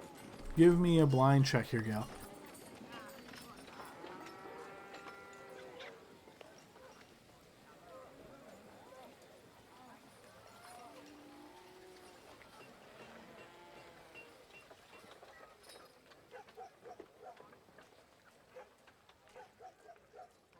As you say this, you see he looks towards you, kind of like raises an eye a little bit, and then he looks back towards you, Kurt, with a big smile on his face. Well, I'm glad to see that. I hope to see you back soon.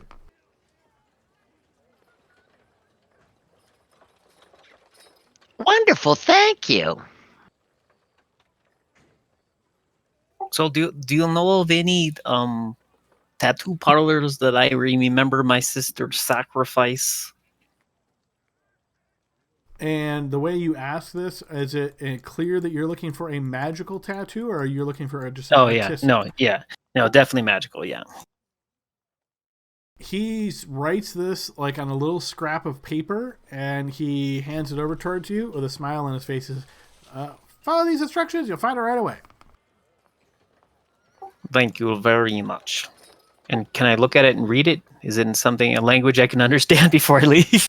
You notice that there's like a rough drawing of a door, and then there's just like a line that's like circle, and then there's an arrow that points. It almost looks like a super quickly drafted map, and it might be a little bit of a challenge to follow, but vaguely you understand what he's intending here. Okay. All right. Would my cartographer skill help at all as I try to decipher it? Would you like to exit the building and see if you can follow? So I will turn around and say, so I followed this from this point, right? And he smiles and nods. Okay, then yes, I will follow the map. Come on, guys, I have a lead. Okay, yeah, go ahead and give me a cartographer's tools check. Woohoo! A DM? Words you don't hear often. You can make this publicly, so just go ahead and click your cartographer's tools. And I can... What do I can choose... Oh, goodness. I would say intelligence would make sense. Wisdom would make sense. Probably just those two, honestly. Ooh, not bad for an unwise guy. All right, you do the best you can, sort of following this around, exiting. You realize, again, there's no roads written on this, so it's really challenging to follow, but after maybe taking a couple of wrong turns, spending 30 minutes or so here in town, yeah, you do eventually find your way to this very strange-looking shop. You notice that it's very small, kind of like half the size of all the buildings around it, but you do notice that there's this kind of very fine, almost like calligraphy kind of writing on the sign. And yes, it does say tattoo shop. Oh, this is it. This is it. This is going to happen. And I punch Rasmus on the arm. You excited? I'm going to punch him back where he said he wants the tattoo. Yes, are you ready? All right, wish me luck. And I walk in. All right, you make your way into the shop here. You can see it is pretty small, as mentioned. Behind the counter here, you notice that there is a very short woman, presumably a halfling. You can see she just pokes her head in your direction and then looks towards you and gives you a slight smile. What is it that you'd like? Hello, my name... Wait. You're a nice looking lady. My name is Gail. No, I'm married, but what would you like? Oh, yes. I would like a tattoo that has special qualities, not just a normal tattoo, but would also commensurate my sister's great sacrifice for the world. And you see she looks towards you and he says, do you mean commemorate? Maybe? Yes. I'm sorry. This is common as second language. Oh, I hear it now. Okay, yes. Sure. Did you have an idea of what you wanted your mystical tattoo to do? I do. I feel like it would be very apropos that I get tattoo of absorption. And you see she nods. Oh, yeah, I can do that one. And I was thinking, because Bryn was such a cold person, that I would try to get the resistance to cold damage. Yes, I can do that, but, these things are really expensive, right? Yes. Well, how much is expensive? For that tattoo, about 50,000 gold.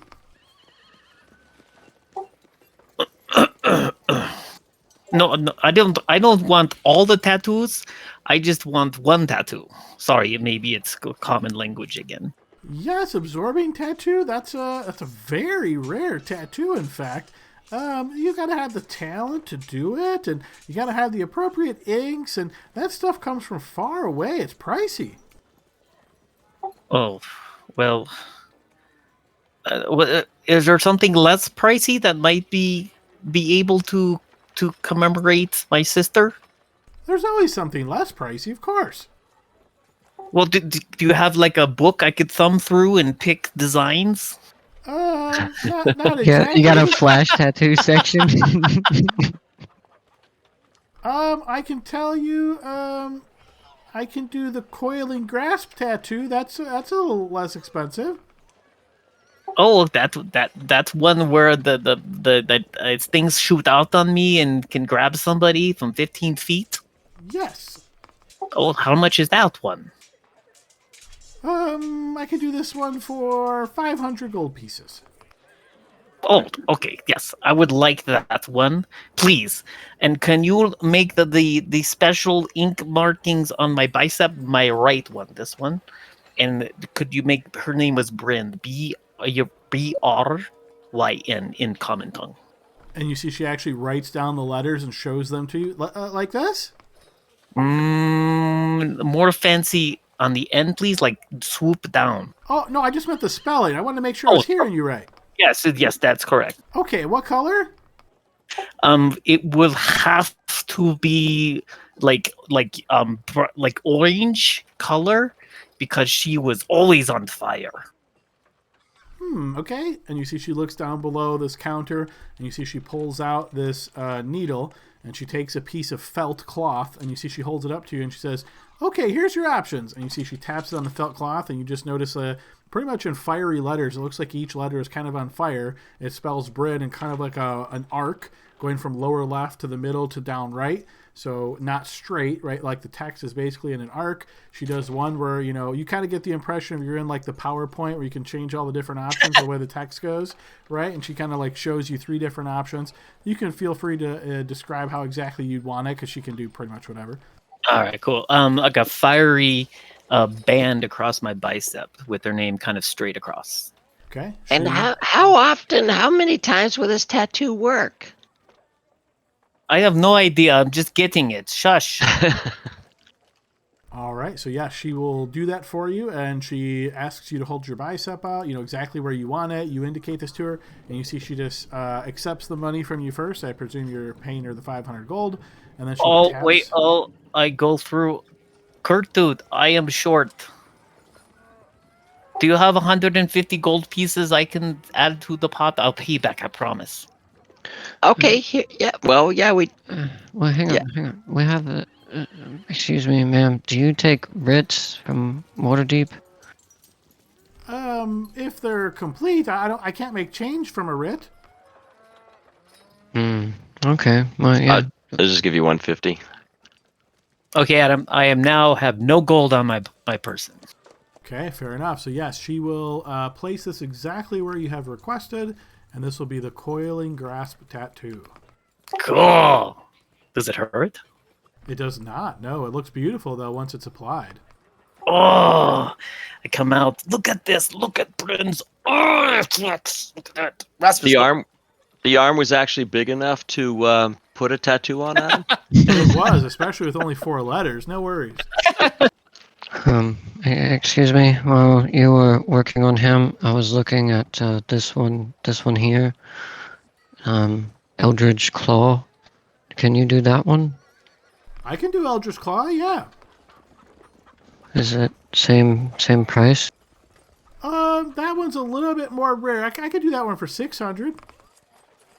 Okay. I would like that, please. All right, and she goes through the same ordeal with you, asking for colors, exactly what you want it to look like, and then asks you where you like. And again, you can define all those details and describe that as much as you like. But yeah, she will sell that to you for 600. I imagine based on what it is, I'll ask if she can because I hold my axe or my sword with my right hand. So I'll ask if she can do like my left hand, like my fist, like my whole hand, and make it like look like at the front it's like a light green, and then it gets to like darker shades of green and looks like a flame going down my wrist. So it kind of looks like my arm is like half tattooed, I suppose, and it's like my whole hand. But I feel like that's suitable for the Eldritch Claw. Okay, yeah, absolutely. So I've added handouts for both of these tattoos into your items section. As a reminder, both of these requires attunement. So make sure when you add these to your sheet where you guys are tracking attunement that each of you indicates one of your attunement slots is filled with your tattoo.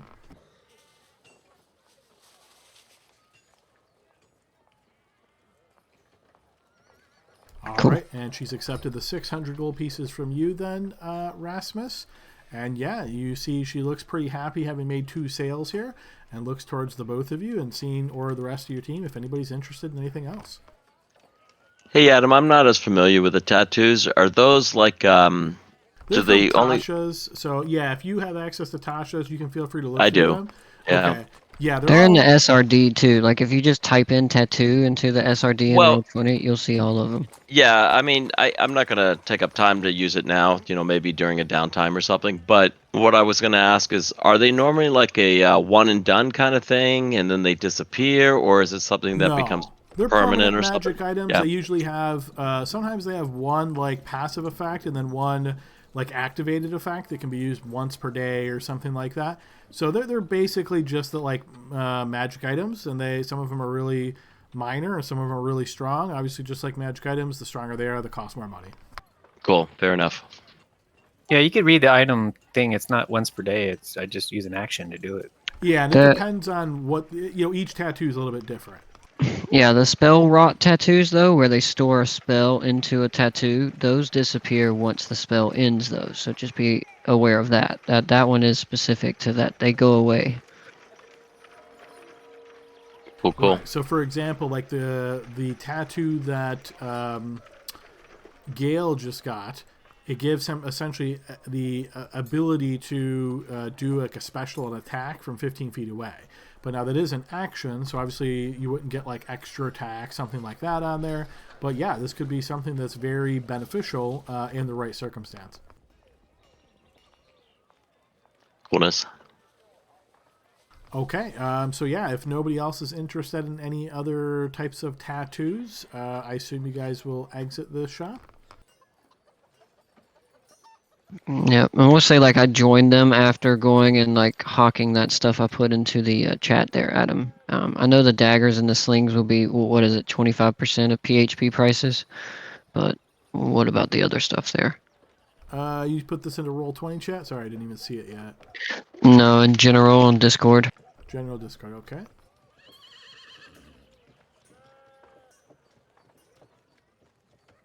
Yeah, so the slings and daggers, 25% PHP price. Yes. The others, the others, let me just double check. Those were all from what you found in Orathator's place, right? Those particular items were what we found with the kobolds. The art objects came from Arathotor's lair, but there was some other stuff too, like the 20 precious gemstones that I think we would have to go and get like appraised and stuff. But I remember you said to put in quotations how much the art objects were, so that's why I put them there.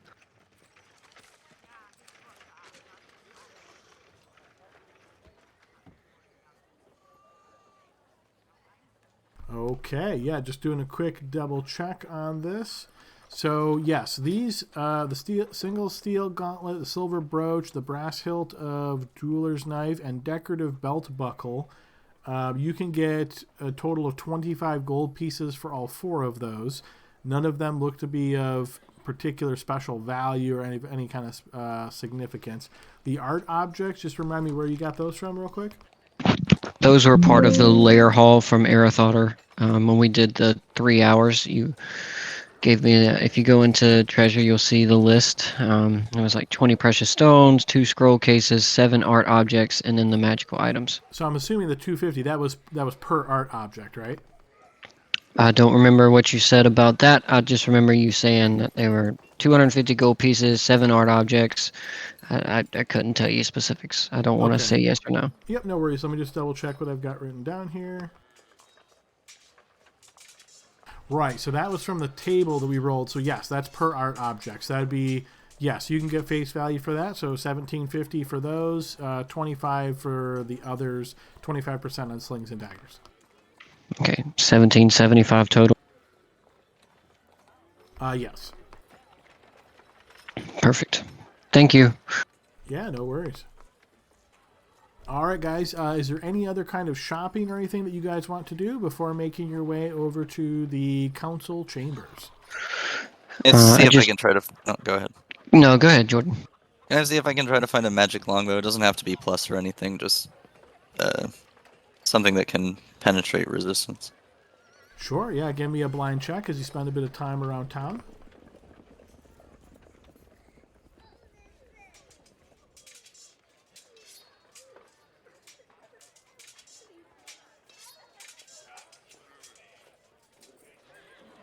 Okay, so when you spend about an hour, hour and a half searching around town for this, the closest you can come to is a short bow that is a +1. The shopkeeper there will sell that to you for 600. There's also a crossbow that he has for sale. He has a sling for sale, but unfortunately not a longbow. Okay.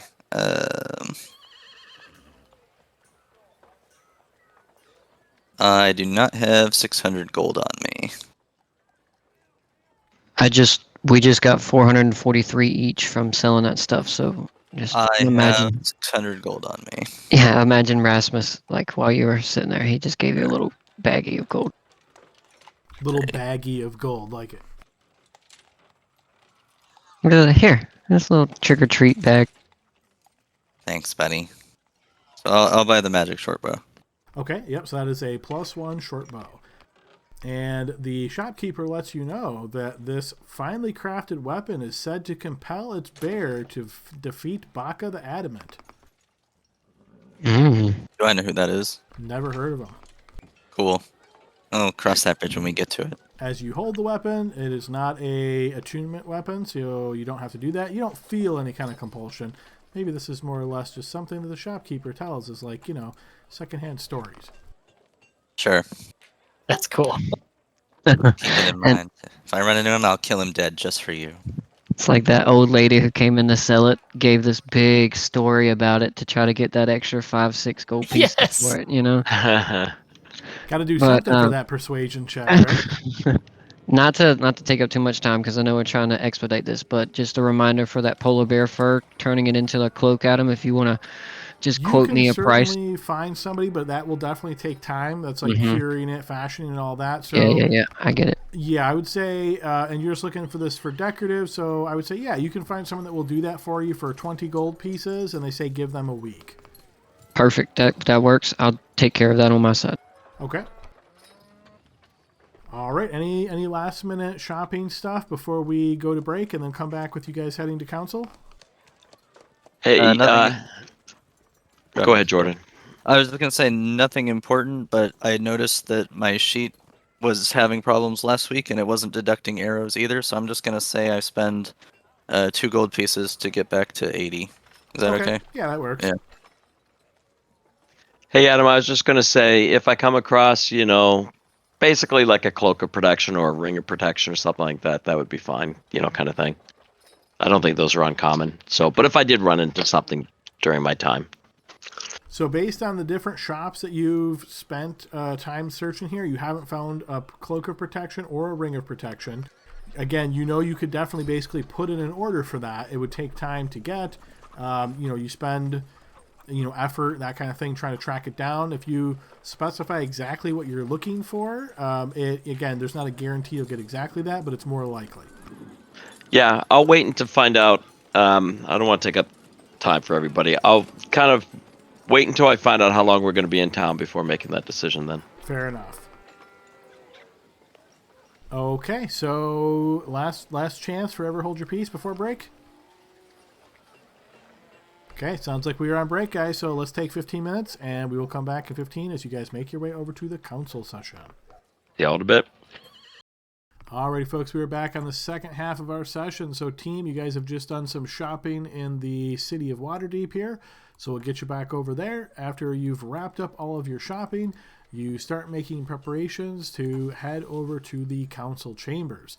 As a reminder, you guys have been here once before, as you guys were sort of in the lobby or the entranceway of the council chambers, and you were brought to the side by a individual that you had met there who was trying to basically fill you in, give you a little bit of side information on the stuff that has been going on.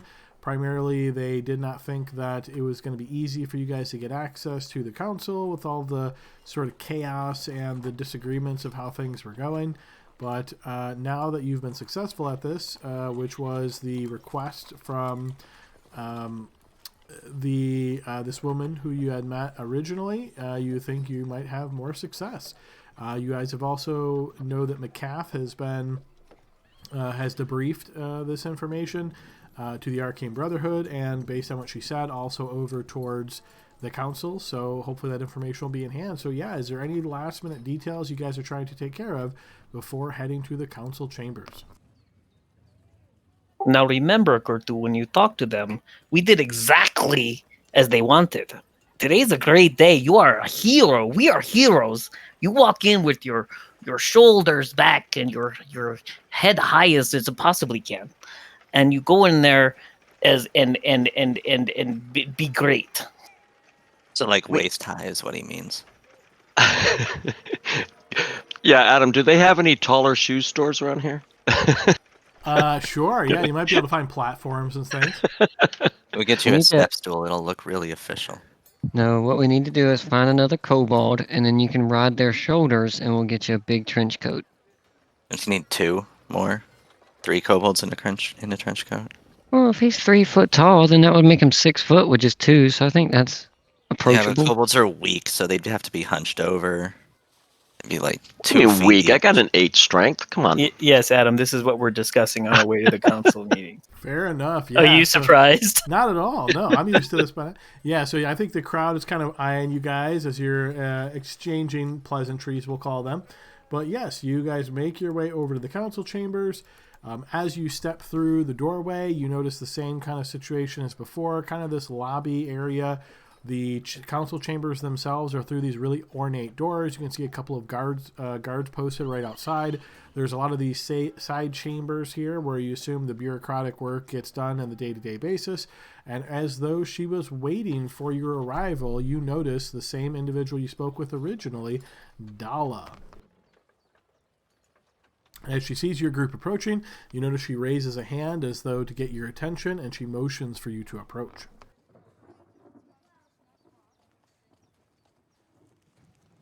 We do, I assume. Yeah. I will with my head held high and my back's out, or whatever it is Gail told me to do. All right, fair enough. You approach Dala, and yes, you see she, without saying much, just gives you like a incline of the head and a very brief "follow me." And you see she makes her way through one of these side chambers. You notice there's a lot of like, this is like long hallways, there's a lot of small office type of rooms built off of this. She takes you to that same one that she was at before. You can see a lot of attendants kind of moving back and forth. There are guards pretty frequently around here, though they seem to be more on patrol in the hallways here rather than posted. As she passes through, allows you all to enter, closes the door behind her. You find yourself in this office room once again, fairly large table in the center, and she motions for you to have a seat. Presumably you all sit down, and as you do, you notice she will approach and takes the seat sort of towards the head of the table here, and as she sits down, you see she smiles and she says, "Well, first allow me to congratulate you on your efforts. We've received the debriefing information from Akath. Very interesting. She was able to provide quite a deal of information. I'm sure this will be very helpful for our relations with the Arcane Brotherhood. Is there anything in particular that stuck out to you that perhaps Akath maybe wouldn't have documented or not communicated the same way you perhaps would have?" And as she says this, you see she's like thumbing through these different pieces of scroll paper. Well, I think it's very important to know that that dragon was badly hurt and he left. And I think that means he probably has another lair. And she nods. Oh, most assuredly. Many of them, once they're that age, they have multiple. We did not see any members of the cult there. We heard that they were there and left with the Drakhorn 6 months before our arrival. But all the dragon had in service was trolls and kobolds and some ice toads. I see. Yes. And you see her fingers tracing along this paperwork. And I see that the Drakhorn was indeed there, but it was taken quite some time ago by what likely were representatives of the cult of the dragon. Yes, and if my math is correct, that means that when that horn was blown, it was not blown while it was in that lair, it was blown somewhere else. And you see she nods. Yes, for sure. That certainly must be the case based on the information you've been able to provide here. And you see she thumbs again through this paperwork. Well, it seems as though we are at a decision point. I can certainly get you in front of the council at this point. I'm sure that this is more than enough to get you a introduction to the council, to have them see you and speak with you. But, and you see she looks up, I just want to confirm that is something that you all want. Right now, your activities are somewhat known. Obviously, they are known to me. They are known to some others that are closely paying attention, but not at large, and you are not exactly famous figures, right? Your names are not plastered all over town. There's not your images along with your names on posters and that sort of thing. But once you come before the council, don't be surprised if those kind of things start happening. Some groups like to act with discretion, and others prefer the advantages that being public and being known garner. Have you thought, perhaps, or maybe take some time now to think which path you would like to take? I personally do not care for notoriety, but I feel like the information we would glean from the council would be great. I'm Using- afraid you might be very disappointed in what they can provide. It is the leaders of the council in these sessions, but they tend to be very tight-lipped, tight-fisted with their information, only providing the scraps that is needed. To be quite honest, what I've been able to put together here from all of my various contacts is probably on par with what they would be able to provide to you. So If I may be so bold, I hope one of the members here is a cloak maker. I am looking for a cloak, and I hope that they can help me find a magical cloak for our adventures. I And you see apologize, she Tala. looks over towards you. As you're saying this, Gal, you see she looks towards Kurtu and raises a little bit of an eyebrow. Oh, perhaps you misunderstood. These council members represent leaders of various factions. They are not merchants or craftspeople. They are political representatives. If they know anyone, I am willing to buy a nice cloak. Okay, so clearly Kurtu has hit his head on the sign or something on his way in. So Not Dala, his head too high. yes, they're a little too high. So Dala, nobody in this party are affiliated with any faction. So, and nor do I feel like I should be alleging myself to a particular faction. So maybe I'm going towards just kind of laying low. By Um, far the best option, because the more our names get out there, the more likely it is the cult is going to take notice of us. We don't want that as long as possible. I agree, but are we going to be able to be disseminated information that would help us? Because obviously our help is needed. Well, I want to be very honest and as straightforward with you as I possibly can be. If you are acting under my auspices, essentially I am the connection between the council and your team, then all the information flows through me. I will provide it to you as best as I can. If there is some reason that I need to hold something back based on my judgment, of course I would do that. It would never be to harm you, but if, for example, there is a great need for me to direct you in one way, but another option was to come up on the table, it wouldn't seem to be valuable to present both options to you, instead the one that is of the most importance. If you feel as though your decision-making ability would be hindered by this, I can certainly do as much as I can to be clear to you, but it would be funneled through me. If you were to make this official, then you would be deputized by the council and would be acting under their authority, but yes, your names would certainly become known. This might bring some additional resources your way, but if I'm just being very honest, they tend to be very tight-fisted. I think you would have the thanks and the congratulations of them as you are successful. They might send you some small gifts, or maybe even offer to assign a retainer to you. Some individuals, I mean, certainly property, a house in the city, something along those lines might come your way. That is things the council can grant, but again, your names then are out there. You would become known entities, and that brings its own set of challenges. If you're willing to allow me to liaise with the council on your behalf, I can keep your names out of all of the official records, provide you as much information as I can, and be your go-between between the council and yourselves. I think we all agree that our names should be stricken from the record as long as possible, because, well, if we're going to be doing covert operations to stop this cult, really need to know who we are.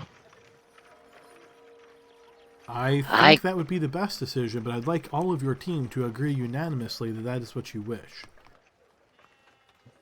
Kurter's the only one who wants his name in lights. No, I'm going to go ahead and vote your guys' way, I guess, if that's the best thing for the group. If that's what you guys want, then okay, fine. And in this very well-lit office, she looks over towards Spectre. I mean, look at me. Do I look like someone who wants to hang out with politicians? Not As at all. she slouches on the chair. I know that trust can sometimes be an issue, so as I said, I want to be as transparent with you as I can. Feel free to arrange time with me whenever is necessary, and feel free to be as blunt in your questions as possible, because I want to make sure that we set you up for success as best we can. I think your efforts are going to be impossible to totally obscure, but for right now, I've got a good handle on it. You've done quite good work. This information that is being transferred around the council members, they will start to ask questions. Who are these great adventurers that are in your employ or working for you at this moment, Dala? But as I said, I have my own ways of keeping those things under wraps. I will throw some various names out there when pressured to do so, that of all of the different people that I might be working with right now, typically using monikers rather than names.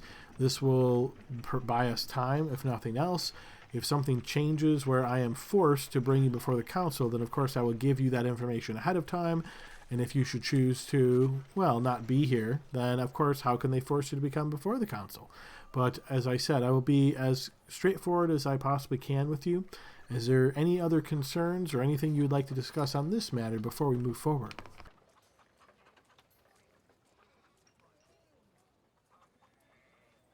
So I do have questions about the Arcane Brotherhood's reaction to Markoth. I understand that she is a low-level arcaner in the hood, and would concerned if they were commensurately pleased to have her back.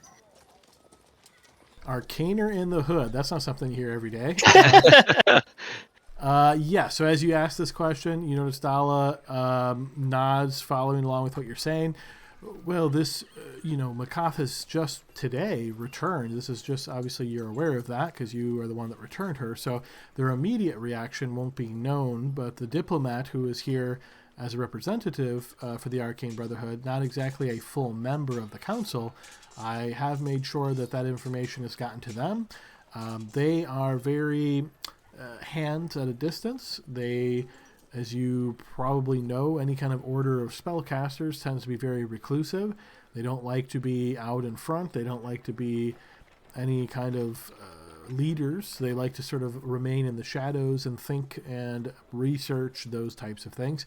So as far as are they happy, I'm sure that they are happy that Makath will be returned to them, but if I might hazard a guess, they're probably more wanting the materials that were taken from them, and the council has decided to retain those for now, as the discussions will be ongoing. So what Makath brought, it was, I don't want to use the word seized, but it was cataloged and is being kept in very secure areas for now. The Arcane Brotherhood certainly will wish that back. If you have thoughts on the matter, I'd be happy to hear those and weigh those as my report to the council. Well, the reason why I ask is I would like to check up on her well-being and possibly, get to know some of the information that she was able to attain that we could keep in our minds as we dutifully obey your commands. Did I say that right? Obey commands? Kind of, yeah, but she knew what you meant. It was close enough. Yes, on that part I did. I'm more curious, however, of what you mean by, are you hoping to learn something from the materials that were brought back from the area that you were at by Makath? Would more likely try to, as Leroy would say, pick her head. Well, that might be a bit of a challenge. Makath is now with the representative of the Arcane Brotherhood. Last I heard, they are arranging a magical transportation to send her back to the Arcane Brotherhood headquarters as soon as possible. She might already be gone, to be honest. Oh, well, that's too bad. She's a wonderful person. Well, I wish her well, and that's thought I'd ask. Certainly, yes. If I learn anything else, I'll be happy to bring that information before you. Is there anything else before I move us on to the next order of business? Excellent. Well, allow me to tell you that this information has only been in the council members' hands for a very brief period of time. They are aware of the success of your mission, and they are obviously very pleased with that. Most of the factions, I can't imagine any of them are against what you have accomplished here, so that is good, very good to hear. The information that has spread has bore some fruit, I will say. Both the research that we've been doing in your absence and some of the additional information that's come to light in that time, and your success has sort of galvanized, you might say, the factions to agree to work together as far as bringing everything to bear that we can against the cult. An opportunity has arose from one of the contacts that the Harpers were able to produce. Are you familiar with the Harpers? No, but no. Are we? No, They are a network, you could say, that has a lot of different contacts and resources. They are all over the Sword Coast and beyond. There's contacts, some people would call them spies if they were against what the Harpers stand for, but really what they are is an association of individuals dedicated to fair play, to goodness, if I can be so simplistic. They have their own goals and aims, of course, but in general, I've found that they are aligned frequently with the aims of most good aligned folks in the area. So, yes, they tend to be a great resource for information. The bit of information that they have brought to us is, well, have you heard the term worm speaker before? I take your silence. No. No. Well, the worm speakers, if you think you have any reason, so basically what I would say here is, if you have any past experience with the Cult of the Dragon, or you would have studied that for some reason, then you'd be entitled to a check. Probably. Given my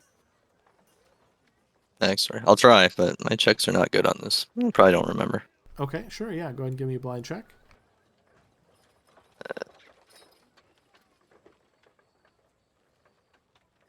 Yeah, so I would say you have heard of this term before. Worm Speaker essentially is like a leader within the cult. They have authority that has been granted to them by the cult. You can think of this as almost like a middle manager, almost in a way. So there's a worm speaker that represents each one of the colors of the chromatic dragons. So a black worm speaker, a green worm speaker, a red worm speaker, and so on. And the red worm speaker tends to be the leader, as red dragons are the most powerful of the chromatic dragons. So yeah, you are familiar with that title, with that rank, Spectre. Yep. I've heard of them. Okay, so you'll see that she nods as there's this sort of light of recognition in your eyes. She would then essentially give that same level of information to the rest of the team as they're perhaps a little bit more confused as to exactly what this means.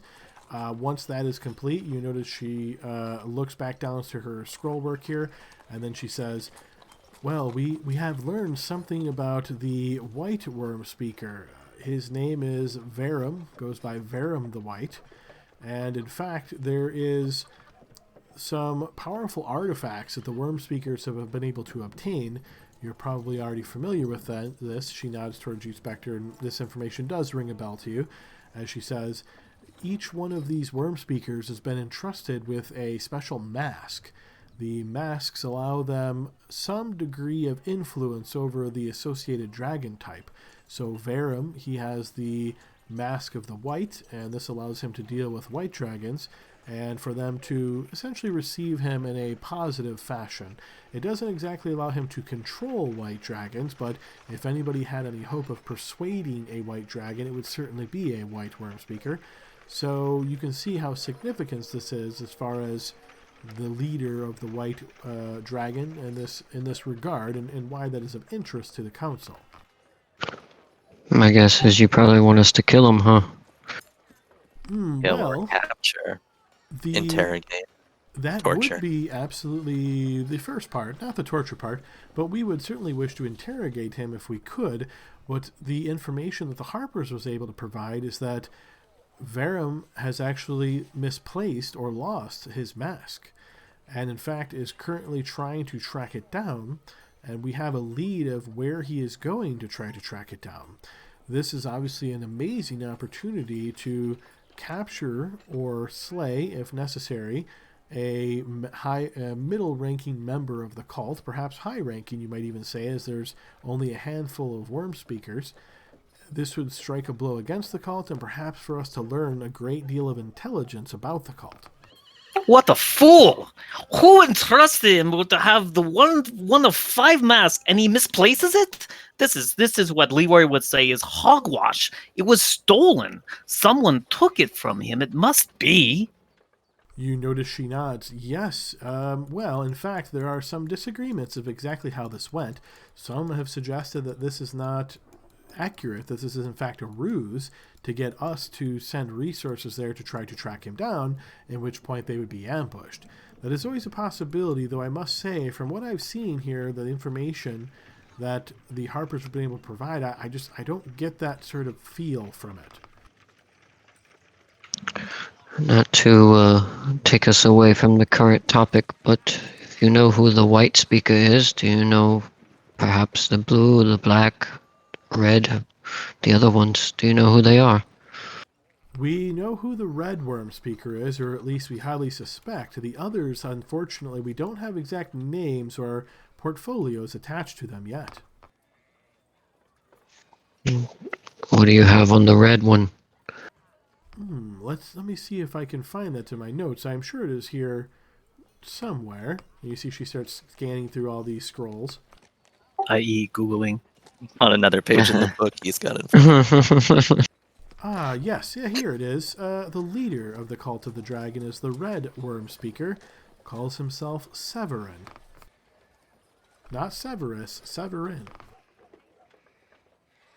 I'm gonna be severing his neck.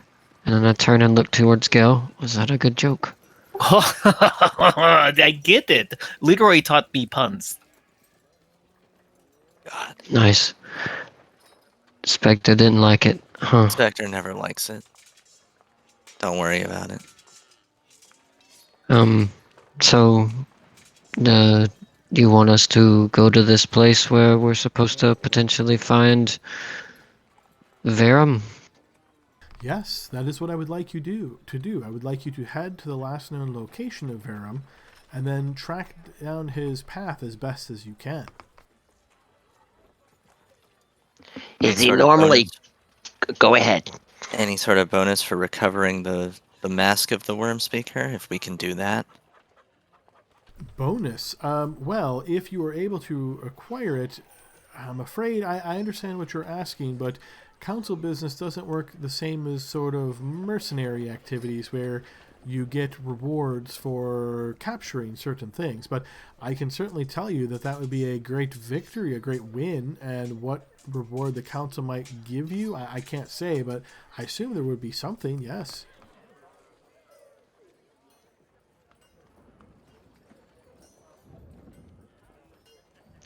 Now, So, are they normally guarded? Do you know? I mean, are we going up against a big group of baddies or what?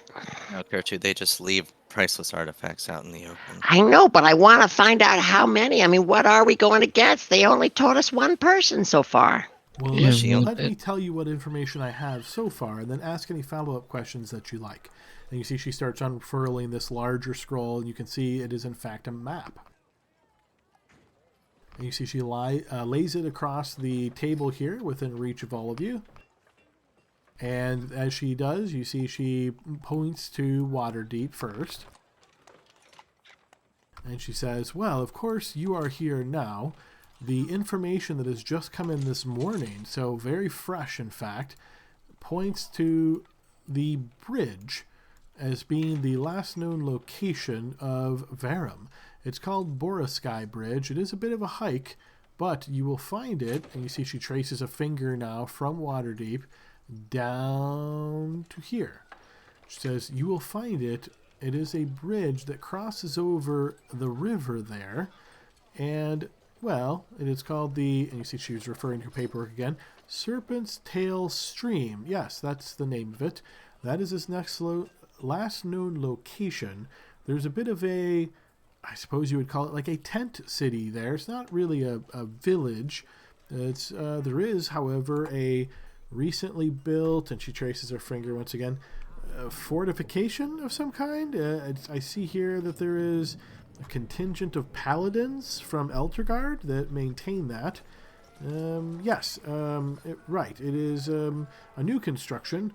They are there to sort of guard the bridge and do what they can as far as living out their initiative. And you can see she's kind of like stammering as she's trying to find more details in this writing. But nonetheless, that is the information of where Verum was last spotted, as I said, just of this morning. So where normally does Varen lay his head? We do not know. The Cult of the Dragon moves about in mysterious ways. It doesn't have an easy location that we could just go and attack, some kind of fortified location. That would make it much simpler. The cult works in the shadows and underground areas of the Sword Coast. Do we know which direction he came from approaching the bridge? Good question. You see she starts looking through her paperwork once again. No, not conclusively. I have some information here that says from the north, others from the south. I suppose that rules out coming from the river, but as far as exactly which way he entered, we do not know.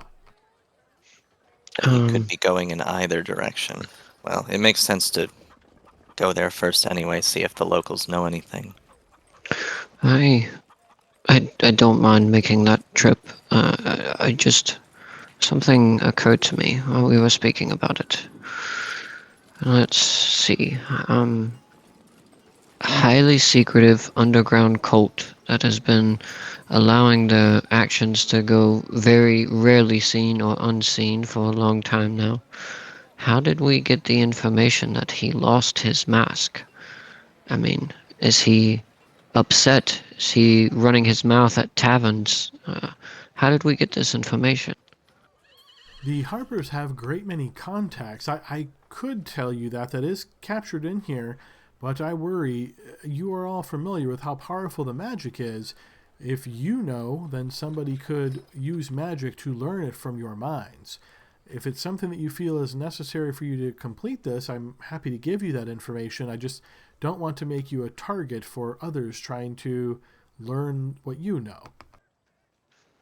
That makes sense, but at the same time, if we're going on a mission of espionage, so to speak, a capture and retreat mission, so to speak, we need to know about their actions. How do they walk?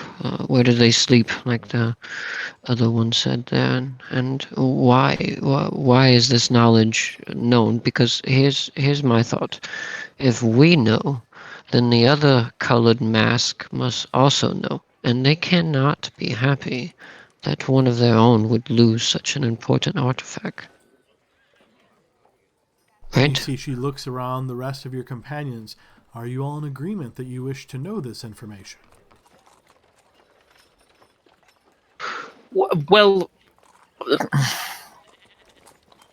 I am not. No, I don't. I understand the motivations, but my brain is not a locked cage. He wears his emotions on his sleeve. Literally, I just bought one. Yes. Do you want to see it? Perhaps maybe you tell just one of us, and then the risk of losing that information is even smaller. But maybe after we finish our discussion, I'll stay back and you can tell me. But I would like to know, yes. I'm happy to do that if your group agrees, but I think it should be a group decision.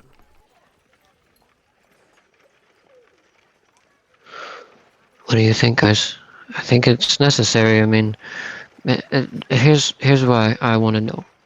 If he has let out that he has lost this mask, and we know about it, and we travel that 600 odd miles, what is to say that his other people within the cult aren't also going to travel that distance to help, to get rid of, to hire someone new to wear the white mask, right? We need to know how they feel about his actions. If it's secret and they do not know yet, then we have an advantage. It's always good to take away an evil mask from evil people. I say we do it. Well, yes, we're going to, Kurtu, but that's not principally the discussion at the moment. I can stay back and have that information myself and be at risk, but you all have to agree to let me have it. Well, I agree with you. This is what Leroy would say. I smell something fishy in the meat sauce. None of my information said he said anything like that, but sure, do what you want. Yeah, he's got an imaginary friend named Leroy. I don't think it's the same one. He taught me English, common language. But anyway, Oh wait, I met Leroy. yeah, you know Never mind. Leroy. Yes, Yeah, I know Leroy. He's a big loaf. Yeah, that's absolutely something he would say. I changed my perspective. So yeah, this smells like a trap, or the guy's in panic situation trying to find the one of 5 most powerful artifacts in the world. This guy's a loaf. He's a goof, or he's abducted, and then there's a coup going on within the cults, right? That's what I want to know. So are you guys okay with me staying Yes. behind after and Yes. just Fine. You're learn? probably only gonna last 2 more sessions anyway. That's what I'm thinking. Yeah, that's too. true. Yeah. Lined up just fine. We are kind of due. Yeah. So before we break then, is there anything else you'd like to know amongst all of you before the 3 of you exit and I reveal this information to Rasmus? I mean, a physical description of the guy would help. We have a name, Verum the White, but is he human? Is he No. And foreign? Looks through a dwarf, in fact. Yes, Verum is a dwarf. Oh, yay tall, yay wide. Likes long walks on the beach. Got anything for us? Maybe long walks in the mine instead. But yeah, I get what you mean. Well, let's see. The information I have here paints him as a gold dwarf. He is bald-headed, though he has a thick brown beard. As a gold dwarf, his skin is more of a darker hue, and he has dark eyes and bushy eyebrows with a described as nefarious countenance. And That's I a bit assume of editorializing in the notes you have there, but sure. I anything helps. I assume that he does not walk around with dragon outfit on. Depends on where you would encounter him, but as I mentioned, most of the Cult of the Dragon try to work in the shadows, so that would be very strange to do because that would obviously reveal any kind of association to anybody with the faintest understanding of what that means.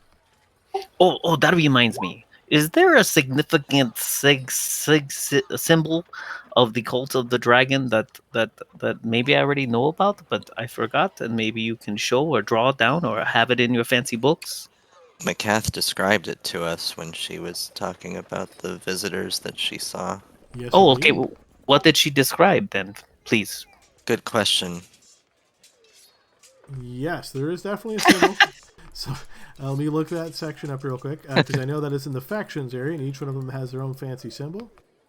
I see Spectre slouching in the chair, flipping her hand at me. Well, of course, Macabre told us that. Now that one probably is going to be one that's easier to Google. One sec. Can we get like an MS Paint depiction? Maybe.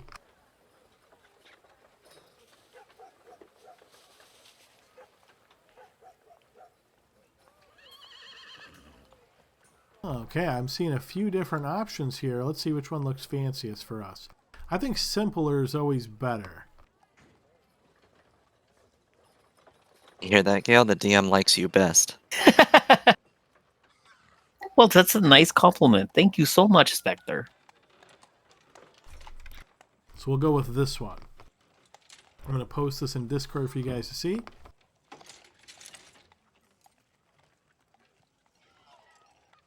Oh, that looks very cool. Like the blood splatter.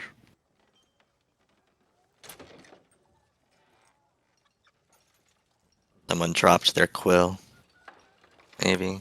Who knows? Neat. That's the one, Gale. That's the one she described right there. Oh, you remember that? Thank you. I'm so glad you're here. Uh-huh. All right, is there anything else you wish to know? Any other villages along the road that we should know about, or should we plan for 20 some odd weeks or 20 some odd days of rations and hiking before we get there? How Oh, no. populated is this route we're traveling? Fairly. It is a common route, so you see she starts tracing her finger once again. This road here is known as the Tradeway. You've probably heard of it before. The first area of significance that you will find is, of course, Daggerford, which is right along the river here. That is a larger settlement that you'd be able to stay in. Further down the Tradeway, you will find the location of Dragonspear. And that is the last major location before you get to the Boraskai Bridge. Keeping in mind that, of course, there are various small villages and hamlets also along the way.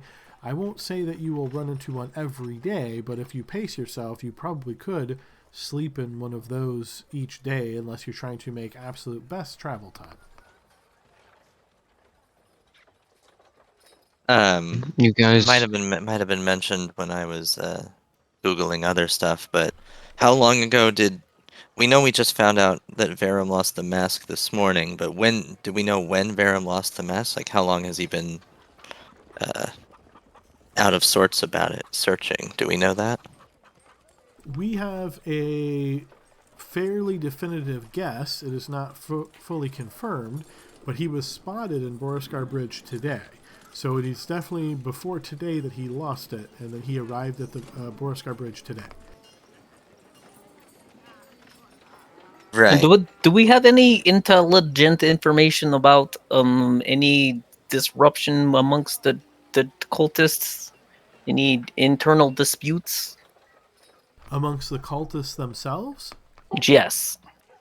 nothing of note. It's probable they want to keep that under wraps as well. The only one who stands to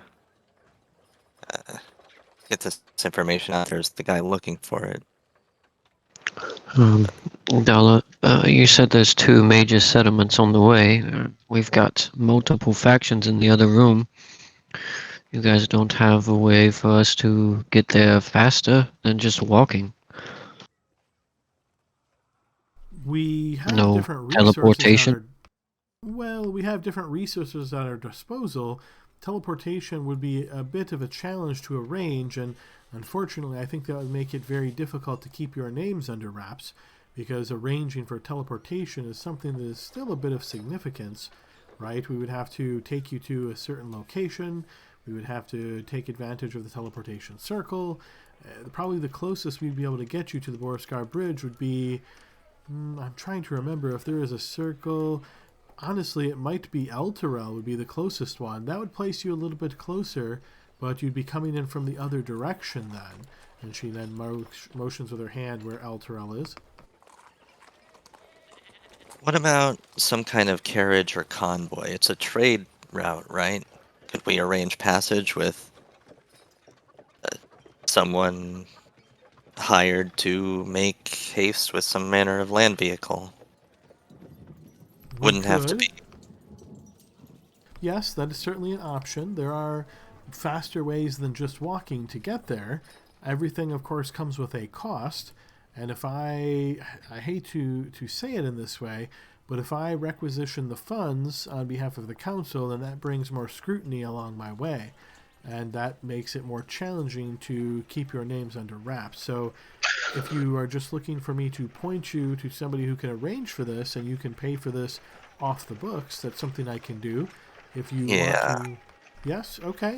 No, keep this out of the politicians' eyes. Well, what about by sea, right? If the Boriskar Bridge is a bridge over water, how big is the Serpent's Tail stream? Could we sail down the coast and go through the river? It is possible. However, I don't think the travel there is completely unfraught of danger.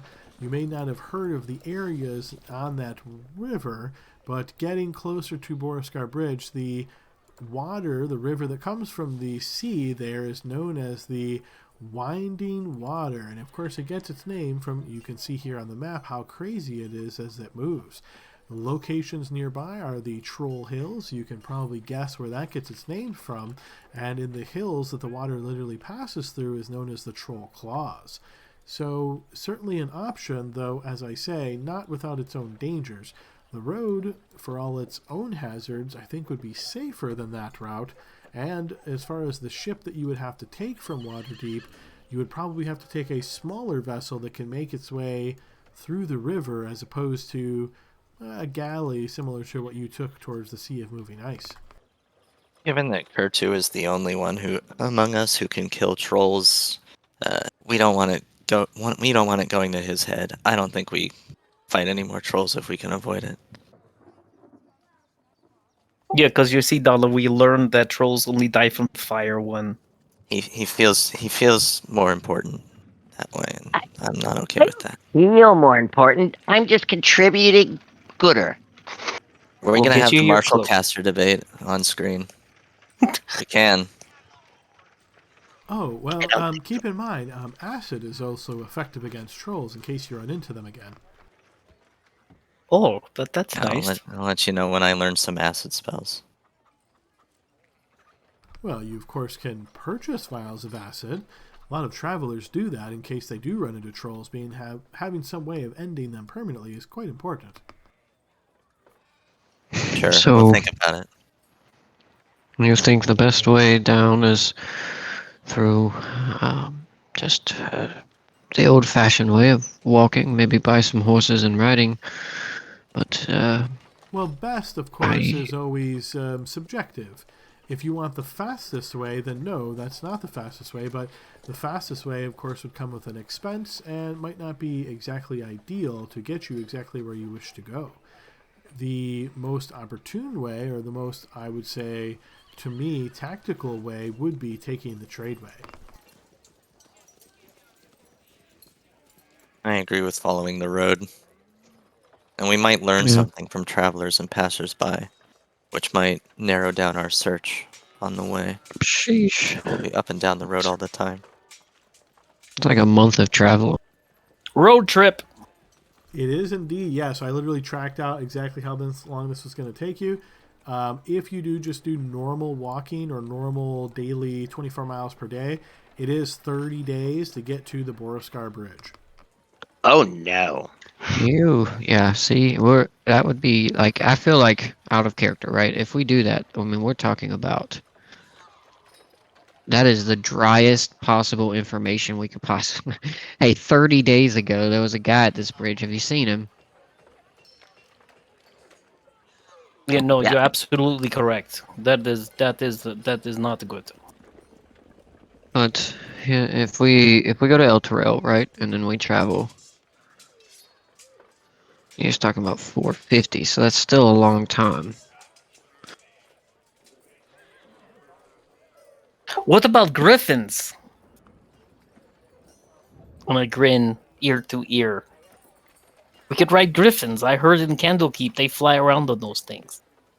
Well, even if that were possible, you see she looks very doubtful as she says this, keeping in mind that any kind of aerial beast still need to stop and get rest. They can't bear riders for very long distances. Maybe an airship. There's got to be something.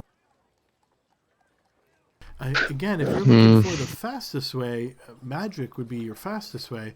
There is a few different options there. One would be a teleportation spell. The teleportation circle is the most common way of doing that would get you close. There are some powerful mages that can cast a teleport spell, which gets you to an exact location, but it has to be something they're familiar with. If they're not familiar with it, it can send you dramatically in the wrong area. I wouldn't chance that if I were you. There are other options, of course, when it comes to magic, but all of these will associate a cost with them. So I suppose the real question is how much resources do you want to put forward to making this as quick as possible?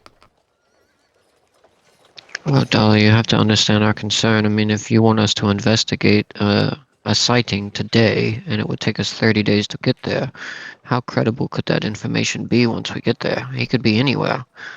That is true, yes. What we're trying to primarily understand is why is he there now? How long is he going to be there, right? Is it something where he just stopped there and was already leaving? Then, of course, by the time you get there 30 days later, no, the information would not be fresh. The idea of going in some kind of a caravan, there is a faster way of doing that. Obviously, as I said, there's many different options, but I don't think that there's going to be any surefire way of getting you there instantly, and that is unfortunately just one of the risks that we will have to take. Yeah, I understand. Well, guys, what do you want to do? Let's rent a private coach. That would disparage our anonymity, Kertu. It would be a private coach. We'd be riding with ourselves. You don't need to know why we're going there. We're just going south. Yeah, A lot of people travel. but a private coach would mean we would need a driver. One that does not ask questions. I Then know. may be okay being attacked. I mean, that's a concern no matter what. If you're traveling between settlements, they know that. I'm sure our contact Yes. knows a guy who knows a guy. I could probably put in some connections too. If I remember that I picked the right background, I don't know. Let's find out. No, we need, but traveling by wagon mechanically, it's the same distance speed, but we don't get exhausted if we go a couple hours longer, right, Adam, or something? Yeah, so there's a ton of Yeah, but different the horses options. do. Right, when you go with conventional, like a horse-drawn carriage kind of thing, yeah, you're on the money there. Okay, so what are the fastest options taking the road? You see her sort of look through her paperwork here once again. She says, there's many different options. The fastest one, are you willing to incur a bit of risk? Well, look at me. I am all about risk. We just attacked a white dragon. Yes, I'm sorry, Dalla. Yes, Felt I pretty am. risky. Yes. Well, I am made aware of this newer invention from some of our Lantern friends.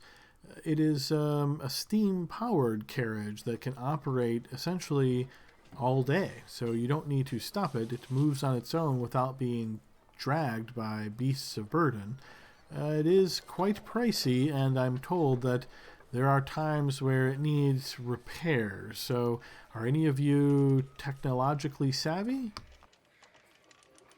I look at the shirtless satyr and the elf and the tiny kobold, and I press X to doubt. Yeah. Rasmus is like he's barely paying attention. He's kind of picking his nose. What's technologically? No, we are not techno. We know. We don't know how to fix things. Don't. I hear they also spontaneously combust sometimes, and no one knows why. I've heard that as well. Okay, Another so option would be you could purchase a scroll from one of the shops. I'm familiar with this spell called Windwalk, if you've heard of that before. If any of you are capable of casting such a spell, if not, of course, you could hire somebody to cast it for you from a scroll. That would be the cost of that plus the cost of hiring somebody. Essentially, what it does is it allows you to turn into sort of like clouds, and then you move fairly quickly. It lasts for, I think, a day or something like that. Yes, that's what we want. Kurtu, you can do that. You are a powerful kobold. No, I'm not a Classes, level. I can't druids. cast level 6 druid spells. No. Where are we gonna find a druid? Didn't we know a druid? Where'd Misty go? She like Yes, looking Misty. for rare water Pokemon, or After you guys would have gotten back to Waterdeep, she would have been in the city. So yeah, if that's your goal to try to track her down, you might be able to. As a reminder, even though Misty had druidic powers, she told you that her capabilities are very limited. So you're pretty sure she probably can't cast that spell. But isn't it if it's on your spell if it's on your class spell list, then it's just a DC rolled at like 10 plus the level or something like that? Yep. Yeah, sure. but she wasn't all that powerful to begin with, though. I wouldn't trust her with that. Yeah. Polar bear, we could look that up. That was a CR something that's not a half. But anyway, I'm kind of getting the feeling that she isn't actually a druid stat block. She's some custom sidekick shit. Okay. Yeah. Without confirming, yeah, that's totally right.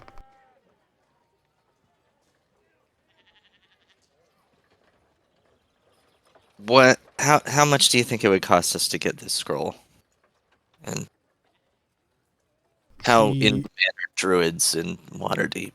She's going to shrug, but I would say based on your efforts so far in shopping, a scroll of a 6th level spell, you know, is going to be pricey.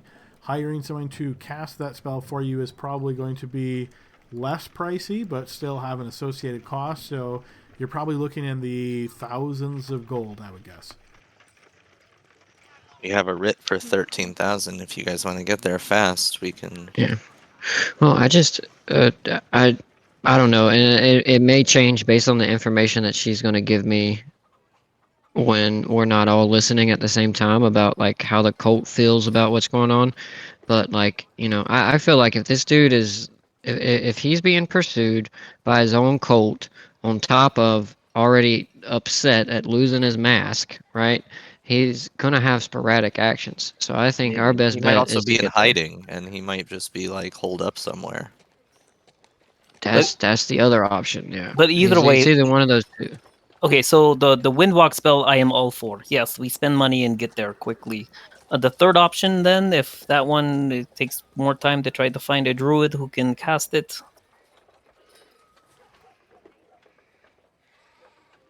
The third option, she looks at you. Well, there's Foot, there's the lantern device, there is the scroll. Okay, well then that's it. So we should pursue the windwalk. I that's my vote. I've never done that before. That would be wonderful. Okay, so doing quick pricing here for you guys. A level 6 spell plus hiring somebody, you're probably in the realm of 10,000 plus gold. Is that something you wish to pursue? That would let you I'm move okay 10 spending the money on that. times- And just for effect, that would let you move 10 times faster for 8 hours. So basically, we would get So 10 days worth of travel. So we'd still have 20 days to walk. Yeah. with That really doesn't losing seem 10,000. worth We it. spend all our money for 10 days faster. Nope. Yeah, that doesn't sound worth it with that math. What if I try to Yep. find I- one of I my just- contacts? What if I try to find one of my Go ahead, I'm sorry. contacts? There's got to be some kind of middle ground we can do. It would be under the radar and maybe not entirely legal, but I could try to find someone tonight and see what they can do for us. Maybe smuggle us out of the city at a faster pace than what a normal merchant would do.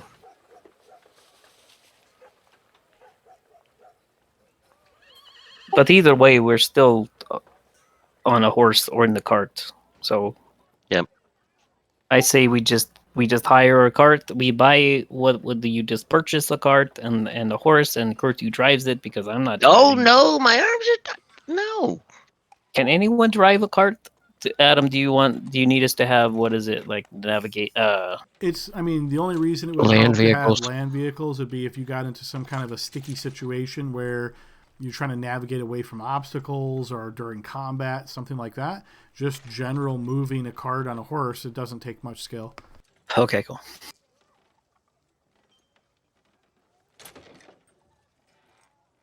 Okay, so does that mean that's what you guys are settled on? You're going to have Spectre look to see if she can find any kind of special mode of transportation through a contact, and if not, then you're looking to take purchase horses and go like a traditional carriage kind of way. Yeah, I think so, we're gonna have guys. to. Yeah.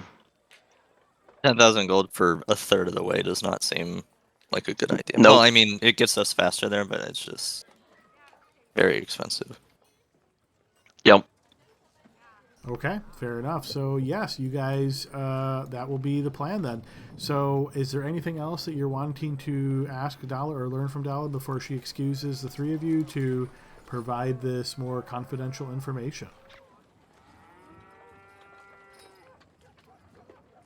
Nope, I'm good. Ding, ding. No, I think we've exhausted that dialogue tree. I stand up, I put my arm on Kurtu and say, "We'll find you a cloak. Come on, let's go." Oh, do we have to? Oh, sure. Yeah. We're leaving. Okay. Yeah.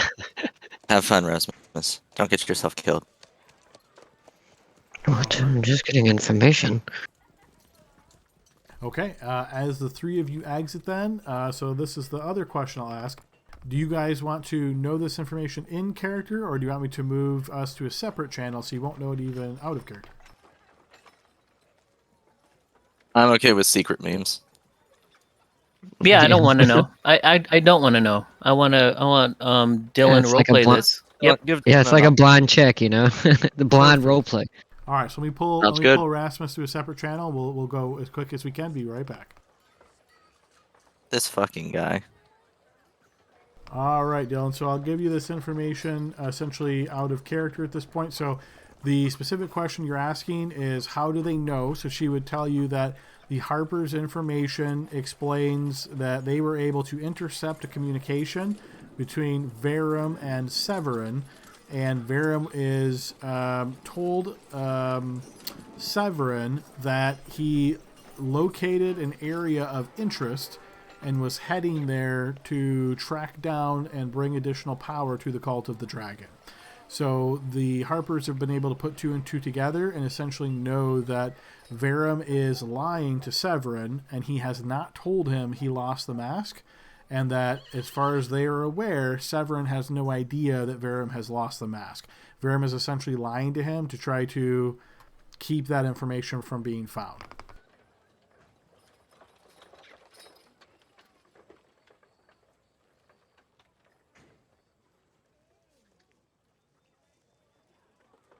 Oh, okay. Interesting. Yeah, let me try that. Are you able to unmute yourself now?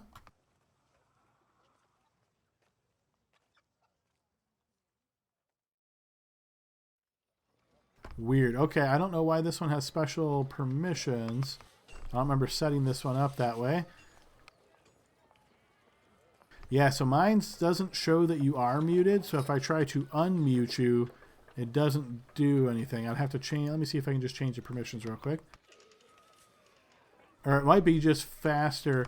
To the best of their information, they don't know. The communication that they intercepted said that he was trying to track down some additional bit of power that would benefit the cult. So maybe he's doing something like that while telling Severin something else.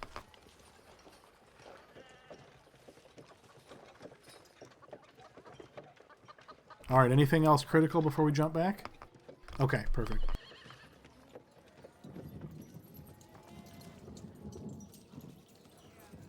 Oh, never mind. I was just going to say, yeah. So you guys will see Rasmus walk out, and he's got, I would say he's got a little bit of a smile on his face, and he'll say, I don't think we need to move too fast, but the quicker the pace, the better. All right, then. We buy a cart, and we put a lot of ale in there and some popcorn, and we go down the road.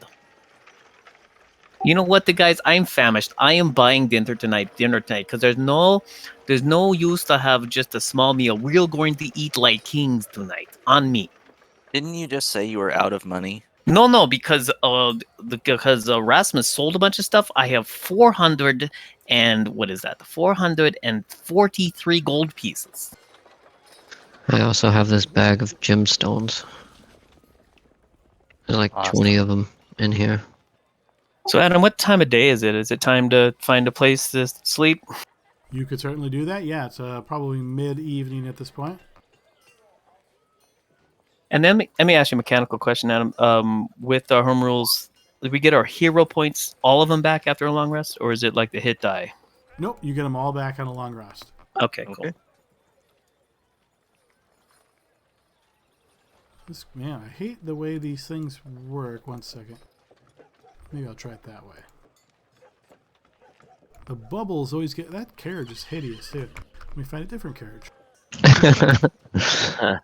You gotta love a GM with a little bit of aesthetic, you know what I mean? Oh, I yeah, mean, it can't be terribly ugly. Function over form, guys. Like back in the day, we just had some graph paper. The Oh, kind I of people remember I those can days. find aren't too concerned about grandiosity. In fact, it's better if we don't stand out. Your carriage is like a dice on the battle map on the table.